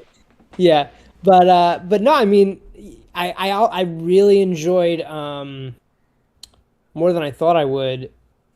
Sasha Kaye. She was great. Underused, and I would like to see her again. And it's very sad that we probably won't. But I thought she was great, and I love Michael Keaton coming back was a lot of fun. I really did like. I love the like opening bits of the movie. I was like, this is gonna be fantastic. Like I'm gonna have so much fun with this. Loved all the like little needle drops and shit. I loved like the title getting interrupted. That was such a dumb detail, but I was like, this is so fun. And then the quest for calories was so cool, and like just everything like that really worked for me. It lost me a little bit in the third act, and like I love the inclusion. In the trailer, I'm like, oh no, 2 Ezras, what are we doing? But like once you actually watch the movie, it's like you need, because like Barry's the insufferable child in the Justice League. That's just like nails on a chalkboard. So to have like that character be the lead is going to be, you think it's going to be just the worst. But, to have like a more immature version of that person is fun because then, Barry One's like, oh God, like this is pretty like this. It's almost like reacting to like old like Instagram posts or something. You're just is this how I acted? What the fuck? Exactly like that, yeah. I thought that was so much fun. And then I love when Barry 2 got his powers and was just, like Dakari was saying, Barry 1, because for whatever reason, I don't know if it's a direction from Zack Snyder or if Ezra just can't run. Barry's always running like a moron. Like, he just looks so stupid when he runs. And to see Barry 1, like, just do that in real, like, without any effects in reality. Hysterical. Like, I love that. And then yeah, Barry 2 like doing like the Speedy Gonzalez thing and then like, just causing some chaos in the town and fully nude Ezra. That was unexpected. Got a nice ass, honestly. Wow. He's got a dump truck. Jesus, man. Yep. But yeah, no, I mean, I had fun with it. Despite there is literally no excuse for the CGI to look like as weird as it does. I don't care what Andy says. This movie was held for it's been in production since like 1996. So it's like to see it look like this is kind of unbelievable to me. Like some of it looks unfinished. Like it's pretty crazy. Black Adam looks way better, and it's a lot weird. of the same slow-mo super speed effects. Yeah. I don't know. But strange. I mean, still coming away from it, I'm like, yeah, like I can get past shitty CGI. Like I can. And I did ultimately. I had a good time with it overall. I don't think it was the masterpiece everybody was hyping up, but had a fun time. It was a solid. It's like the 4th best movie of the summer, but it's like it's in the conversation. It's a fun time, and I could see worse ways spending 2.5 hours. A little too long. While I say that, it's 2.5 hours is pretty. I don't know why all of these movies need to be 2.5, 3 hours now. Like it's pretty crazy, but yeah, I had fun with it. I feel you on that, man, and absolutely it does feel a bit too long. I also don't know why the fuck Endgame set the standard for 3-hour superhero films for everybody. Yeah. But yeah, man, I've obviously been very, very vocal on the podcast for a long time now about how I've watched almost all the DCU with the exception of Man of Steel opening weekend. And each time I watch more and more of these movies, it feels like a spit in the face because I like what I see for a good bit, and nothing ever comes to fruition with this series whatsoever. Nothing connects properly. I just feel robbed. Like I feel like I'm giving the studio my fucking money and my time opening weekend for nothing. Like Black Adam, for example. I like good chunks of Black Adam. I think it's an awful movie, but I like parts of it, man. I'm never going to see that shit come again. I never will see that character. And that's stupid. I liked the first Shazam, for the most part. I got Shazam 2 as a response to liking that first one. Like, it's just such a fucked series. And I get that's why we're coming in and we're cleaning house now. And we're going to apparently fix things all of a sudden. I'm tapping out. I'm done. I've come to a point where I've accepted The Flash is my finale. And I knew this was getting a lot of praise. After watching this movie, I definitely understand some of the praise. Main thing being like the Tom Cruise comment. Dude didn't fucking give a shit about this movie. There was a Top Gun joke a year after Top Gun was nominated. Yeah, man. He's friends with Muschietti, so that's why. Tom Cruise is friends with Muschietti, really? Andy Muschietti. Yeah, that's what it was. That's why. Friends with everybody. But what had they done together? I forget what it was, what the weird convergence there was, but I read that they've like they're friends. That's why. Like Stephen King, I get, because he adapted his Facebook and stuff, but that's cool. Yeah, dude. I get why this movie's praised by certain people, and like I said, I do think it's a good, fun time. But the thing is, why I like it, on top of it not only being a smart origin story, this is the only movie in this entire franchise, I'd argue, that feels like a proper sequel. It doesn't feel like a long lost, distant, connected film. It's finally, for the first time, 10 years deep into the series, it feels like a follow-up. And I will respect the fuck out of it for that. And I think it's pathetic that I have to. Because it's just because every other movie in the series has not done that for some reason. Like, as much as I love Birds of Prey, and I still think Birds of Prey is the best DCU movie, even more than The Flash, it doesn't feel like a sequel to Suicide Squad to me. Other than Harley being out. It feels like its own thing. The Flash does carry over some stuff from the Snyder Cut, from the original Justice League, and I guess even still some of the little bullshit cameos we see from BVS and whatnot. I was really shocked by us seeing the flashback from the Man of Steel bit, where we see how Barry's like actually there in Metropolis, much like how we saw Bruce was there in BVS. I do think some of the, like the name drops and like the characters, the cameos we see are a bit silly at times, but definitely help elevate this and make it feel like a universe finally. Like, I should have had moments like seeing Tamir Morrison for a brief scene in some of the other movies, you know, or Ben Affleck kind of this Saturday morning cartoon style at the very beginning. Why wasn't I seeing that at first, man? If I get a bullshit Flash cameo in Suicide Squad, why can't I get some other fun stuff instead of just being told Batman does some shit in Shazam? You know what I'm saying? I like the Wonder Woman cameo. That's cool. It definitely adds up into this Saturday morning feeling. And definitely adds depth to this being universe finally. And it's just so disheartening to realize that, like, you know what? We're finally here. This is the movie that I've sadly been waiting 10 years for. And this is it. And that's one of the reasons why I can't go forward anymore with the series. And I will commend this as well, because we've seen Marvel kind of acknowledge its other properties with the Fox stuff, and obviously the Raimi Spider-Man films coming in, and now even further with Spider-Verse kind of acknowledging all the Marvel universes in one take. But I do think, kind of like what Jake was saying at the earliest start of this episode, very beginning, where George Clooney's cameo in this might just be a whole one-off, this is dead, then fucking good, dude. Have some fun with it. You know, this is the only movie in this series where it feels like it's taking its liberty breathing as far as the script goes. It treats the viewers in the audience with respect by not having to recap me nonstop, by not rehashing the same origin stories, by not having to walk me through and explain who these characters are. Now, was the Michael Keaton, line where he's like, you want to get nuts, a bit fucking corny and kind of cringy like the Doctor Strange, let's Scooby-Doo this shit? Yeah. Absolutely.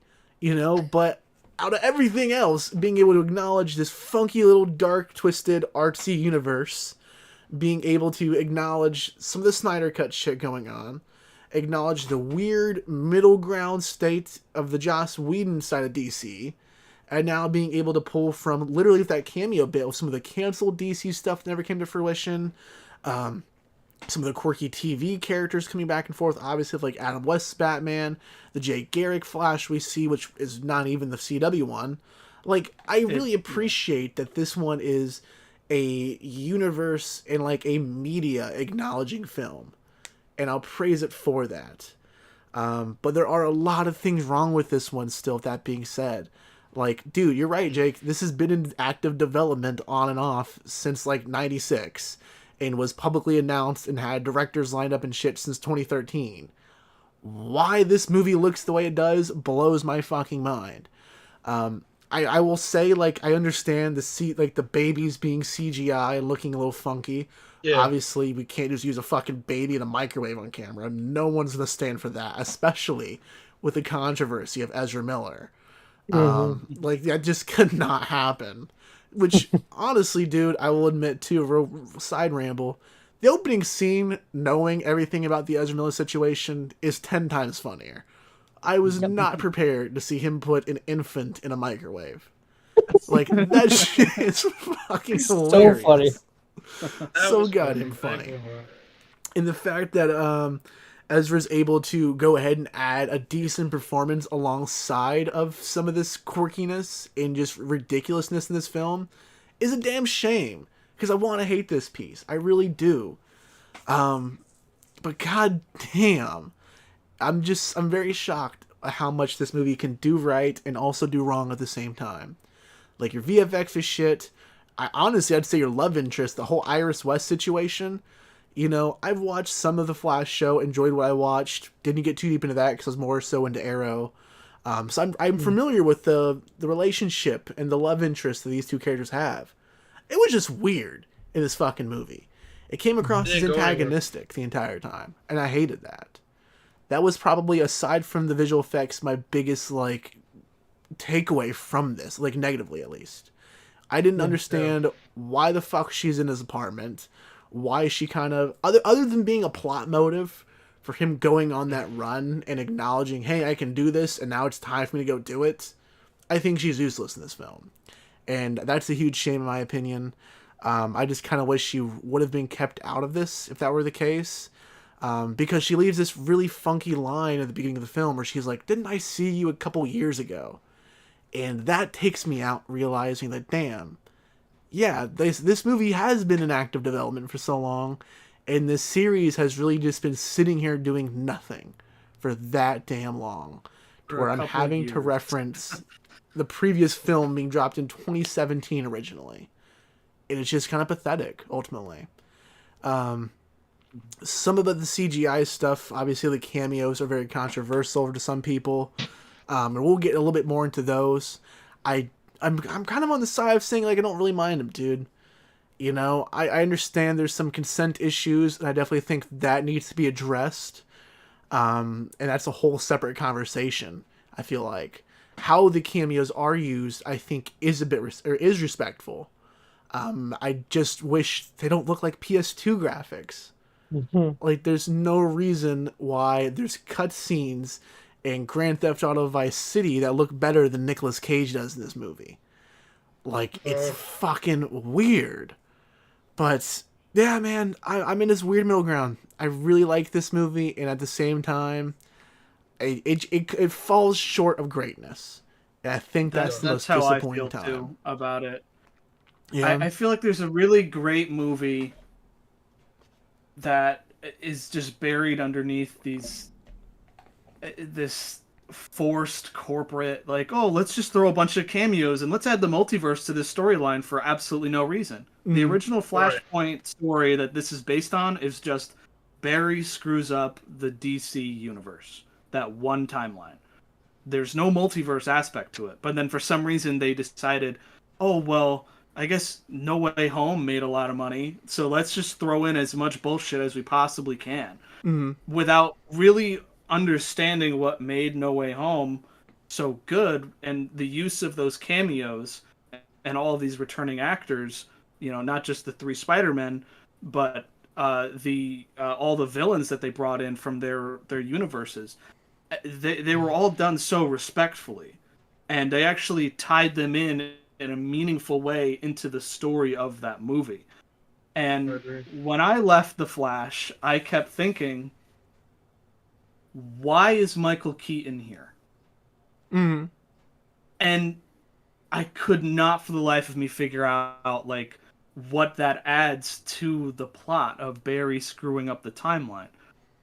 Because, like, originally in the comics, it's Thomas Wayne instead of Michael Keaton. He screws up the timeline, and Bruce Wayne dies in the alleyway instead of his parents, and it's Thomas Wayne turns into this very dark, brutal Batman. He uses guns. He's almost like the Punisher, like shooting people. And Martha Wayne turns into the Joker because she goes crazy from witnessing the death of her son. And that's just one character that gets completely screwed up because the Flash trying to make his life better because of his selfish decision to try to alter the timeline. His life is great now that he has his mother, but it screwed up Batman, and it screwed over Superman because he's in the same position that Supergirl was in this film, where he was captured as a child, and he's like this anorexic person. He's never seen daylight in his whole life. So that they did capture in this movie.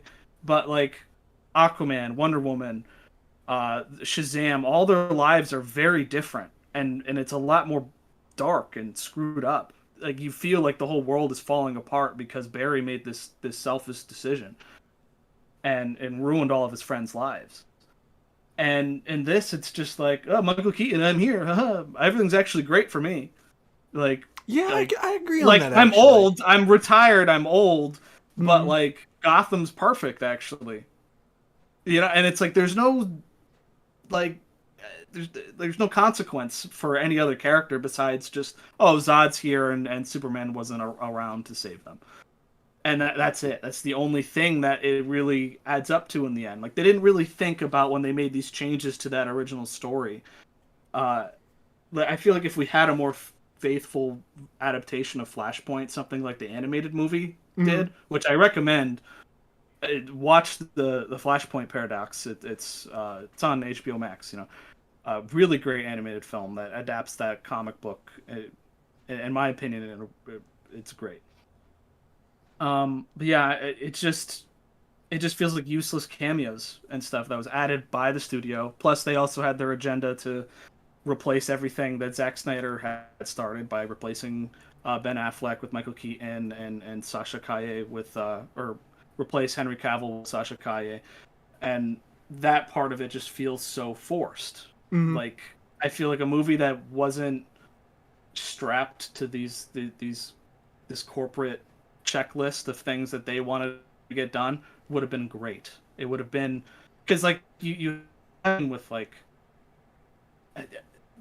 the cameos, the CGI cameos, it's just, in my opinion, made me cringe the whole way through. Like it doesn't look great. They're pointless. You could literally cut out those cameos and it doesn't change a single thing. And then the next scene is this beautifully written. Even the effects are also really great in this one scene too. They really went hard with the slow-mo. That scene where Barry has to say goodbye to his mother because he realizes he needs to let her go.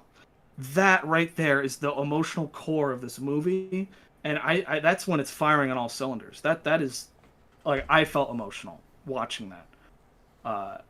Like I went and saw it with my mom too. So it's just like, yeah. You know, and I'm just like, you know, this is like really sad, and I feel like it really speaks to like the character of the Flash. Like they really got that part, that tragedy, down so well. But like, and then I'm like, and then the ending happens, and it's just, oh, look at George Clooney, you know, and I'm just like, it just ruins the whole thing for me. Like it I don't know. That's kind of how I feel with that. Also, another nitpick I have is the Dark Flash. Even though I get what they were trying to go with Barry 2 kind of going crazy, but I feel like that sequence just doesn't work at all because it is sandwiched between all those cameos, and there's like barely even a confrontation. We spend so much time with General Zod and in the desert sequence that they give you the real resolution to this being that confrontation with the Dark Flash. It happens in like 4 minutes when you actually like.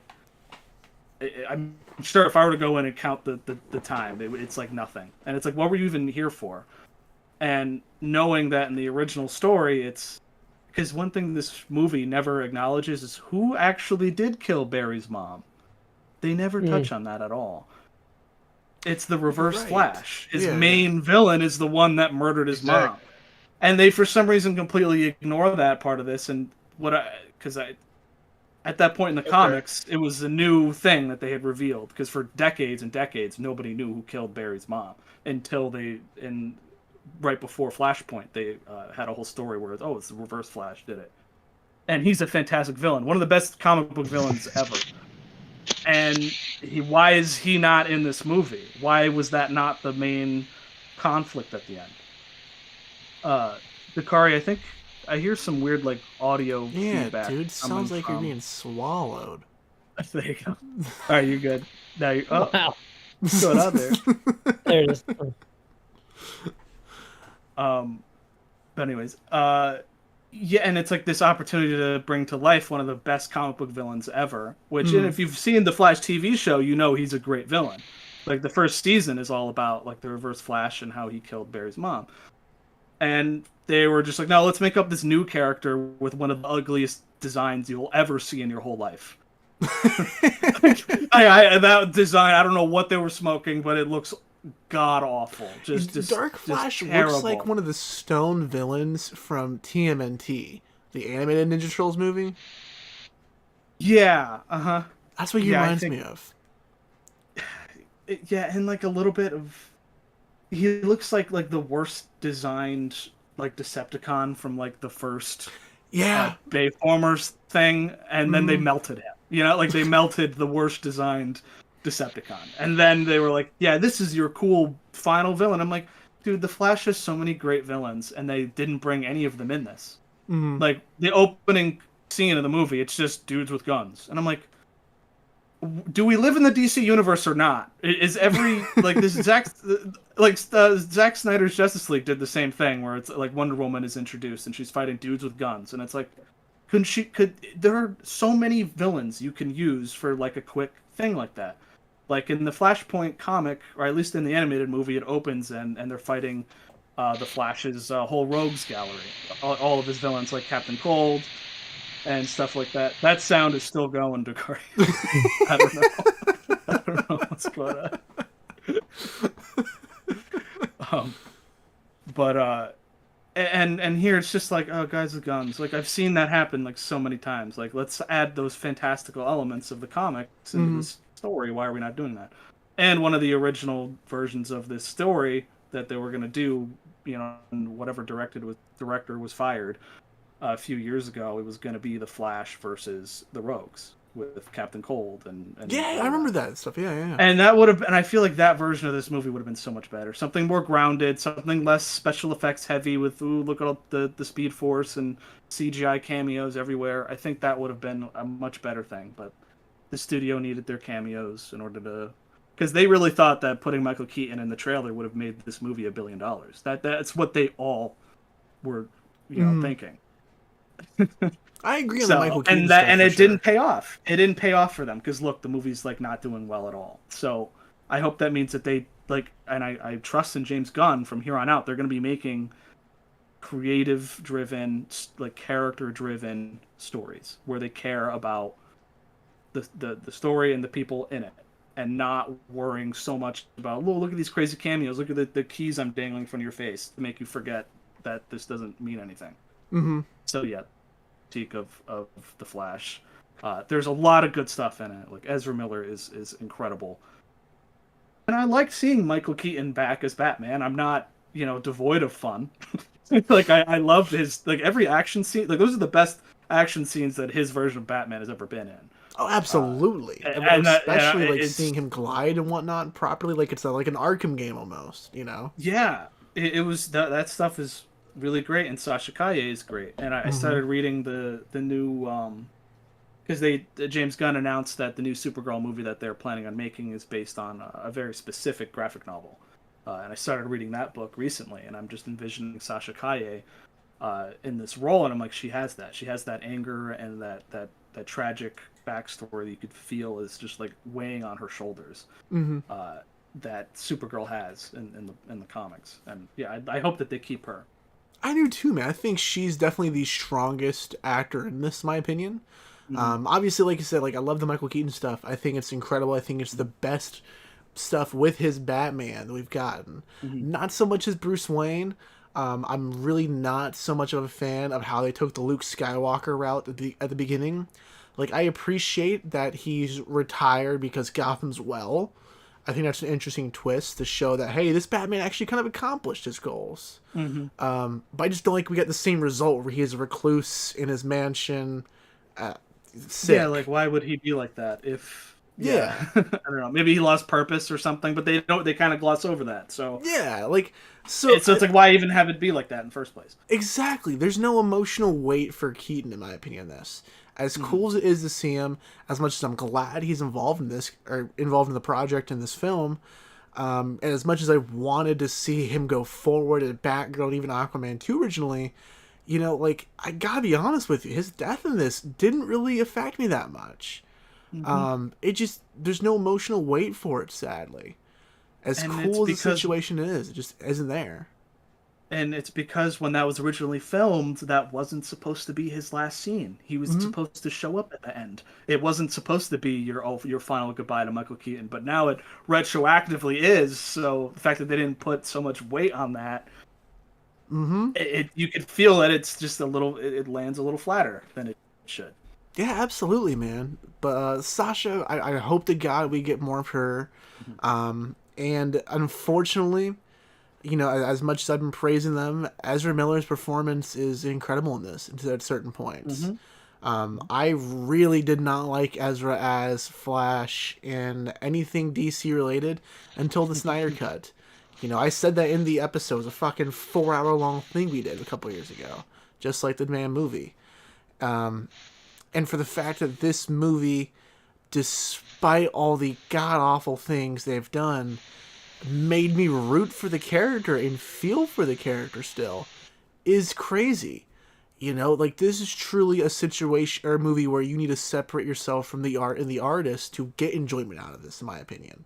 Like, if you have that background knowledge, it'll sit with you the whole movie and kind of fuck with you a bit. And it sucks, but, like, I would have loved to see more Ezra and this story go further on. I'm kind of on the opposite side of you real quick, Will. I'm glad Reverse Flash isn't in this. You know, I really wish we could have... I think teasing... I think the first half of this movie and teasing in the whole not showing who killed Flash's parents is a setup from what we would have had for a Flash sequel. Because we know one's been written already. You know, it's just whether or not it'll be made. And that's the thing, too, because we know Keaton is apparently in the sequel as well.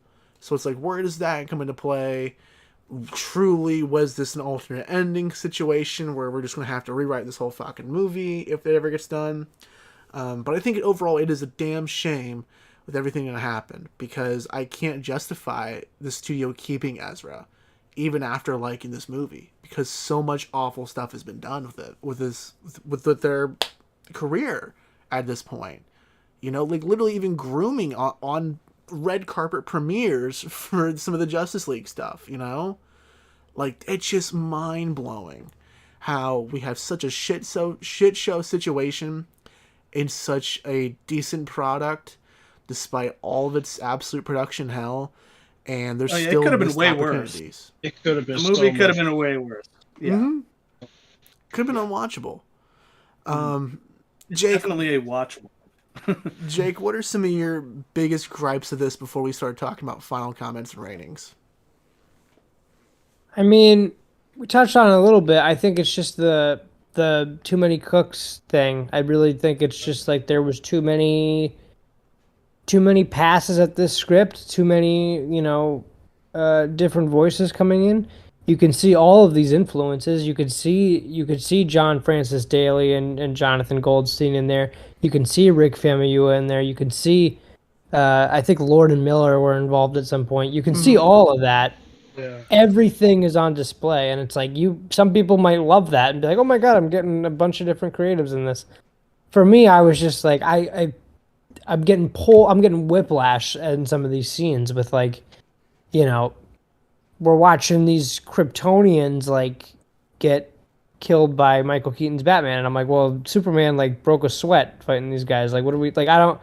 What are we doing? Like, he did get his completely eviscerated by that one tall one though.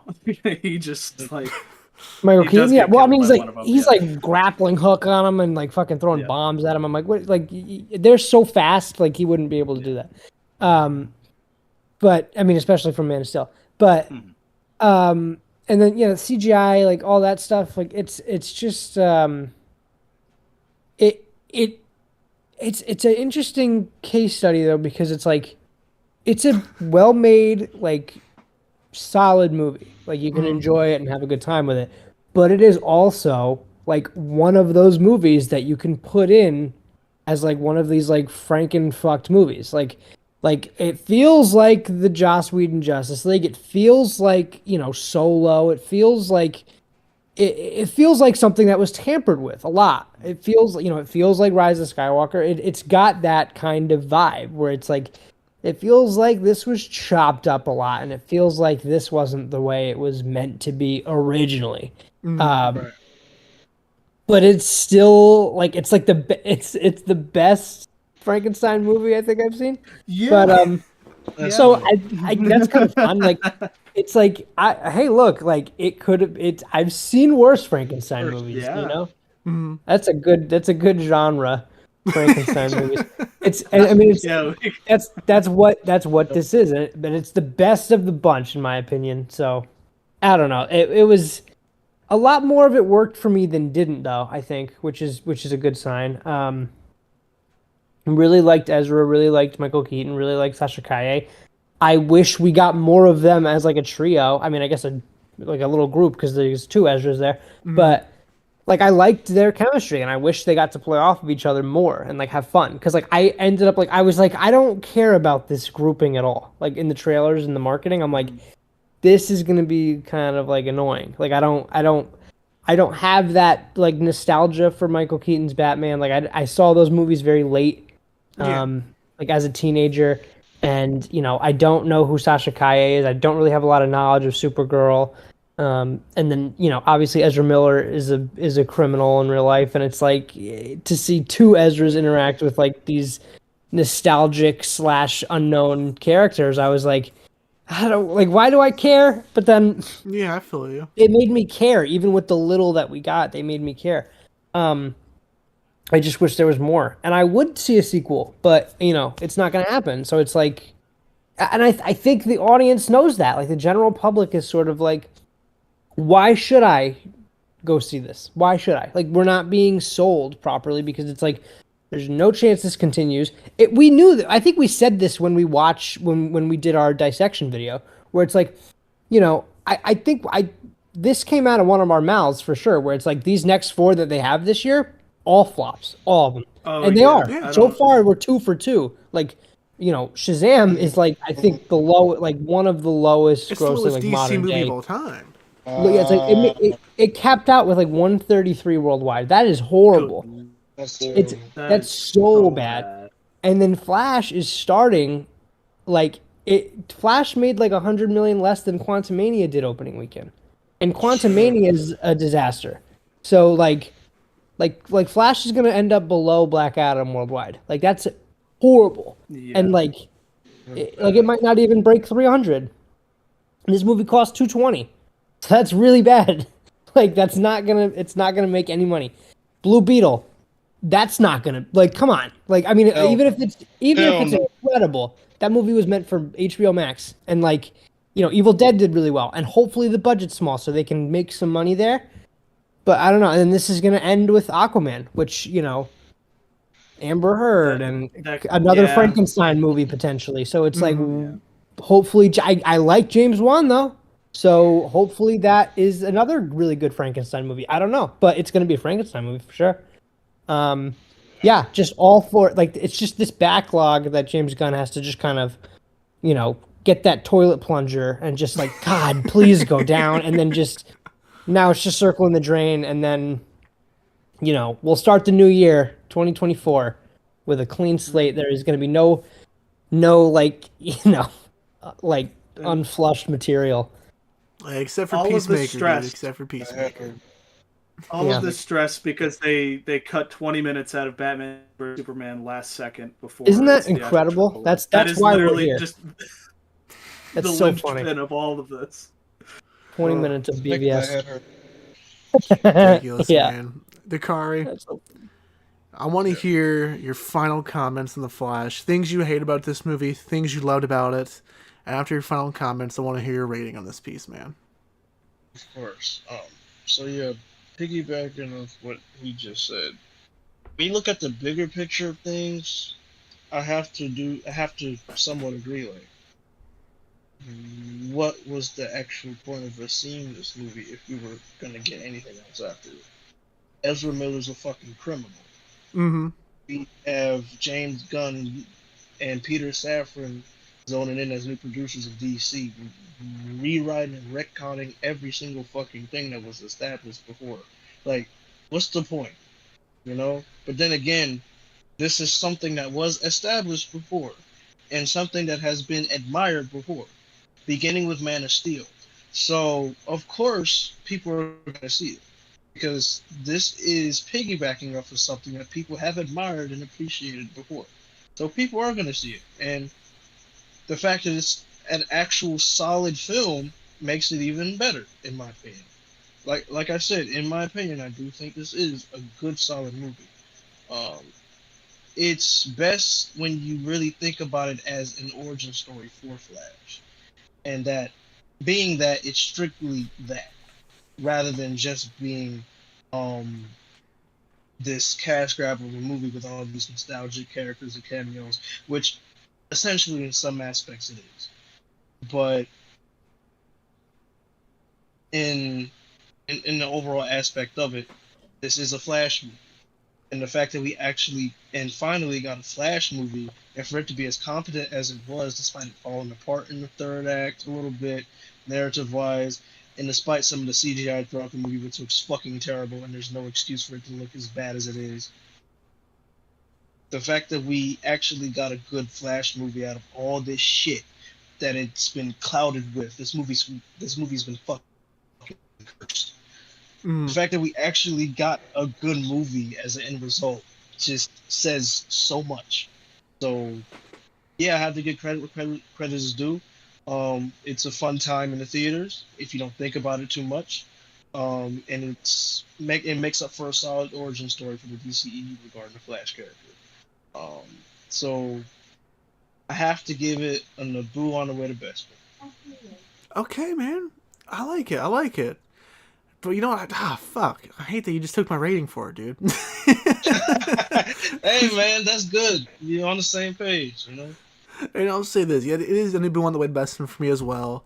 Like I said, man, 100 times before, this is it for me. I'm done with the DCU. Galaxy of Film may cover some of the DCU movies in the future, but I will not be. I'm tapping out. If we consider Aquaman 2 the finale, then I'm for sure done with this ride. I will not be watching that movie anytime soon. If I do, I'm bootlegging the fuck out of it. I just said it on camera. You goddamn right. Fuck you, Amber Heard. But damn. Nah, man, like this is just a little too late, unfortunately. I'm very happy that this was much better than expected, because I thought I was going to fall flat completely on an ending for the series. So I thank Muschietti for coming in and giving me a decent finale, one that had me caring for moments, because this is the first DCEU movie where for a long time I've given a shit about some of these characters. I felt something with Barry Allen, felt something of Ezra's performance. I was hyped to see Batman back in this, even though I didn't really give a shit that Batman died almost. And that's really weird to say because I'm a huge Batman fan. Got a great performance out of Sasha. Wish we'd see more of her in the future. I hope we do. And there was a lot of cool little tidbits and just fun this movie had. Like, I love the whole commentary on Michael J. Fox not being in Back to the Future. That was a really cool way of showing this as a parallel universe, dude. That was fun. This movie definitely knows when it's having fun with itself, and I can appreciate and respect those moments for sure. But unfortunately, it's just a little too late for me. This series should have been like this from the start, I feel like. As someone who's been invested in watching these movies opening night, opening weekend for the past 10 years, I definitely feel a bit ripped off. But I'm glad that at the very, very end of the road, I at least got something that's enjoyable and I'll look back upon fondly. Yeah, man. This is it for me. This is it for DCEU. It's been a ride for sure. But I'm very, very thankful, lastly, that Ben Affleck, my favorite part of this universe, had one last chance to come back yet again.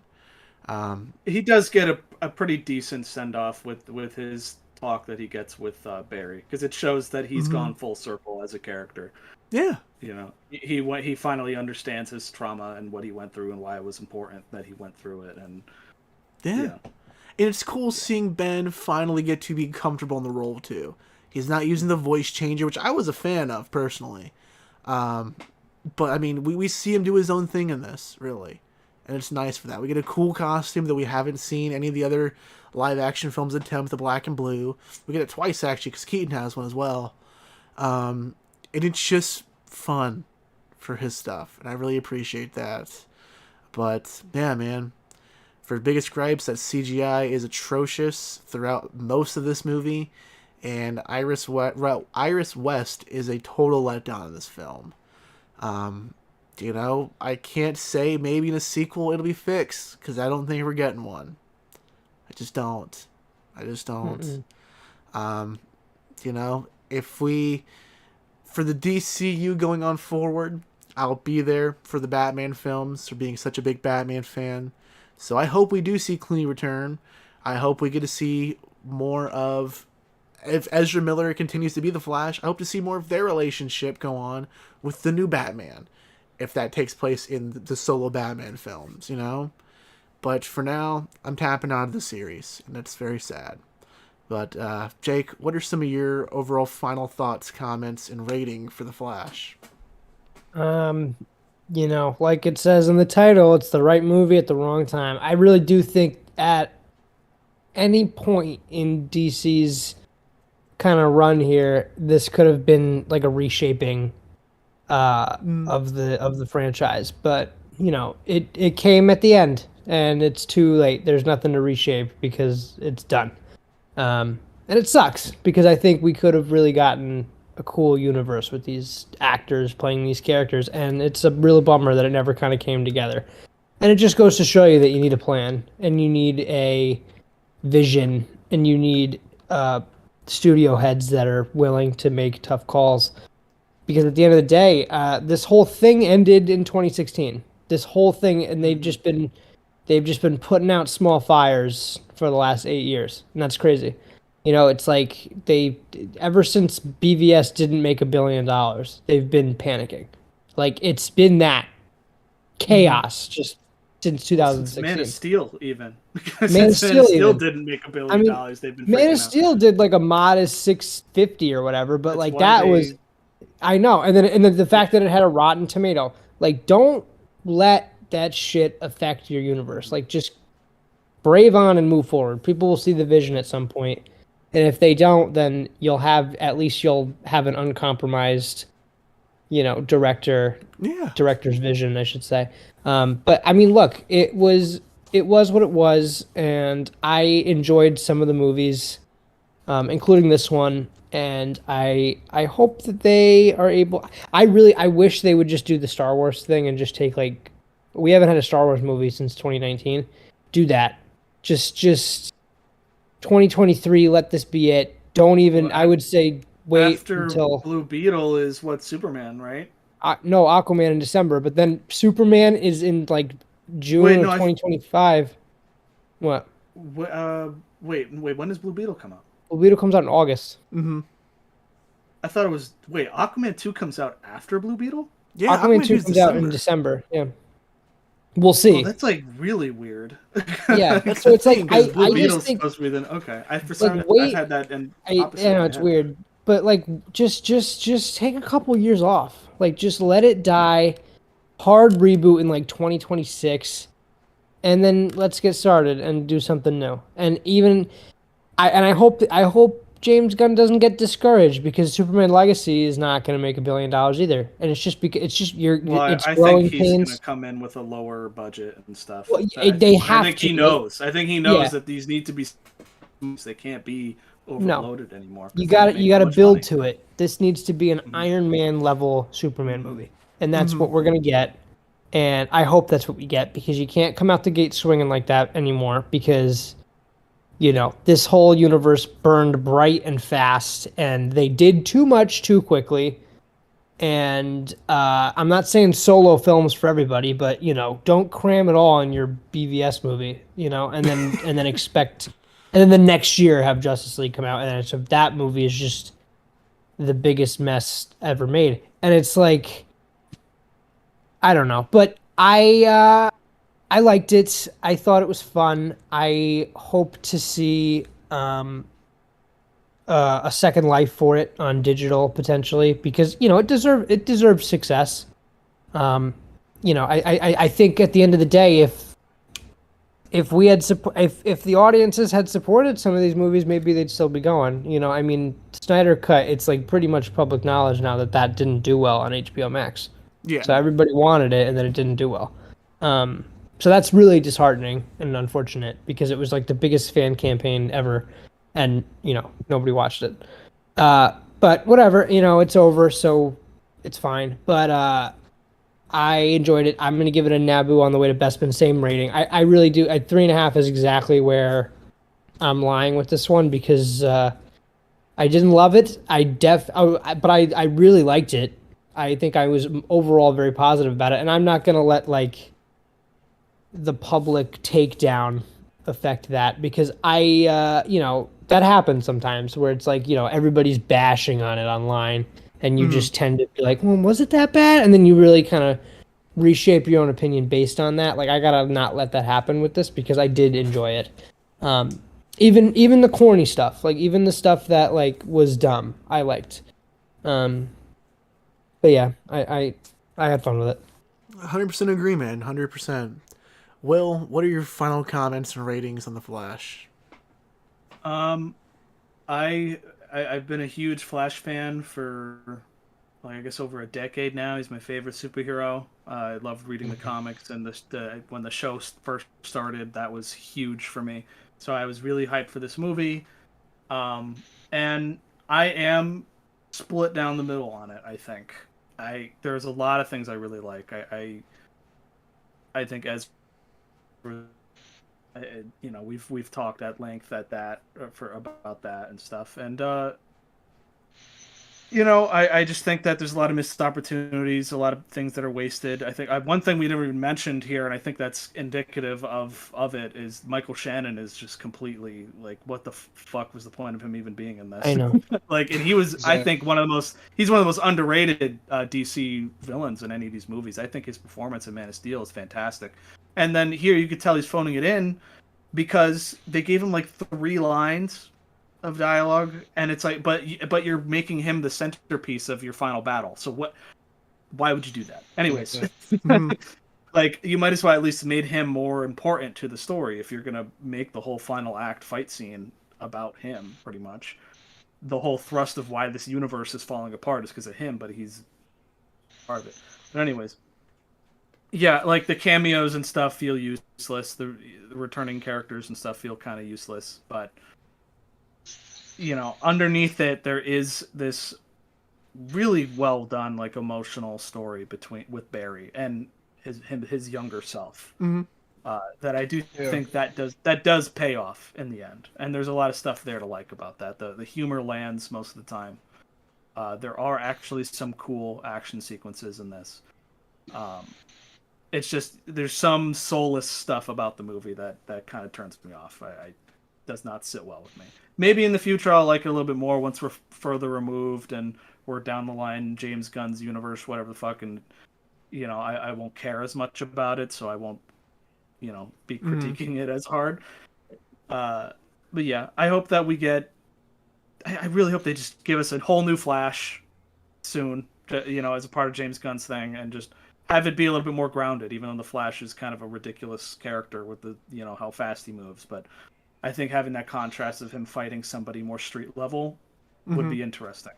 Have him fight like the Rogues, where they're just mostly just dudes with like guns, and that's it. Like comic booky guns, like you have like Captain Cold and Mirror Master or whatever. But bring it down a notch. It doesn't need to be these massive $250 million movies that are your. If it doesn't make its money back, then the whole company goes under. You know what I mean? Like, let's just reel it back a little bit. Yeah, I can see that. Yeah, that's So yeah, I'd give it a Naboo, right? Okay. Very strong, man. Yeah. I feel you. I agree with your rating too, man. Honestly, especially because you have more of a respect for the character too. So I definitely understand some of the frustration. Yeah, a little bit of frustration, just a little bit. Gosh, man. Gosh. The Flash. What a journey it's been to finally have this movie come out. I'm glad it came out though. That's the miracle out of all of this for sure. Not even that Michael Keaton's in this movie or Ben Affleck came back or that we saw Nicolas Cage as Superman. The real fucking miracle is this movie saw a theatrical release. God, man. God. Whew. Well, Dakari, man, I think that's gonna wrap it up for this week, bro. What is it? I think. Jesus Christ, bro. The same thing for our Guardians episode. Fucking hell. Jake, I think it's gonna wrap it up for this week, bro. I think so. I couldn't hear you, dude. Way to know you're cute, Is there like buddy. a bit? Am I missing it? No, you got it right, Jake. Just Dakari. I couldn't hear you. Jesus fucking Christ. Well, I thank you for coming on the show, man. It's great to finally get a chance to meet you. I know we've been evading each other for episodes, like I said now. Where can our listeners find you, bro? Well, here and on Twitter, I am. Hold on, give me 2.5 seconds to pull up my handle. I don't remember what I am. I am at WKArt54 on Twitter. So where I post usually some art. Maybe occasionally I'll comment about something nerdy. Very nice, man. So yeah. Very nice. And Dakari, I know we got some new stuff coming in the works for you with Galaxy of Film very soon. I know we can't wait to release that. Your Shaw Brothers video is still doing incredibly well. Getting a lot of good reception for that piece, dude. Couldn't be more proud of it. Yeah, I don't know how. Got a lot of faith in IC, buddy. A lot of faith. I'm serious because it's a video essay about an independent Chinese film studio. How did it get that many views? I don't know, but I'm proud. You'd be surprised. You'd be surprised, man. Jeez. But you know what you won't be surprised with, guys? Next week here at Galaxy of Film, and that's because next week we're talking to Wes Anderson. We are, of course, discussing his new film, Asteroid City, as well as his second movie, Rushmore. That's right, we said fuck it, we're skipping the first one, Bottle Rocket, going straight for this first Bill Murray film. I know, Bottle Rocket's my favorite one, dude. Yeah. We're going straight for Rushmore this time. Going straight to it. Gotta go ahead and get the ball moving on Wes Anderson, man. Well, yeah. Yeah, I can't wait for Asteroid City. Oh my god. I know, it's gonna be fucking looks great. Amazing. It'll be fucking awesome, man. But for our listeners, stay tuned. My next film, Distinguished, will be releasing very soon next month. I cannot wait to show it to you guys. Put a lot of hard work into this piece. My cast and crew were absolutely amazing during this whole process, and I continue to be amazing during the post-production phase. Cannot wait to show everyone this. Be sure to follow us on Instagram, Twitter, TikTok, and Facebook, all at Galaxy of Film. Be sure to join the Galaxy Film Fan Club, ran by our Director of Fan Relations, Shamim. A lot of cool stuff going on there, including if you want to see when Harold is seeing a movie. Let me go ahead and rep that picture up again, dude. You got to. Shout out to Gamer Harold, bro. A's in the chat still. This is why we keep Harold around. This guy right here, dude. Controller's alive tonight. Listen on the missing episode if you want to know about that one. Thank you so much for our listeners for sticking around for this long and for sticking around for God knows what, 130 episodes of this podcast. It's been a crazy ride, but we are not stopping here, just like our boy Jake Gyllenhaal in Ambulance. We don't fucking stop. You know how it goes. Tremendous. Such a damn good movie, dude. Such a damn good I gotta movie. see that. So good. You have to, man. You have to. But thank you so much for listening, guys. If you enjoyed the show, please consider leaving us an iTunes and Spotify review. Go ahead and hit subscribe if you're watching this live to the YouTube channel. Go ahead and get ready because in 2 weeks we're talking Indiana Jones and the Dial of Destiny live. But for now, guys, we'll talk to you next week. Bye, guys. All right.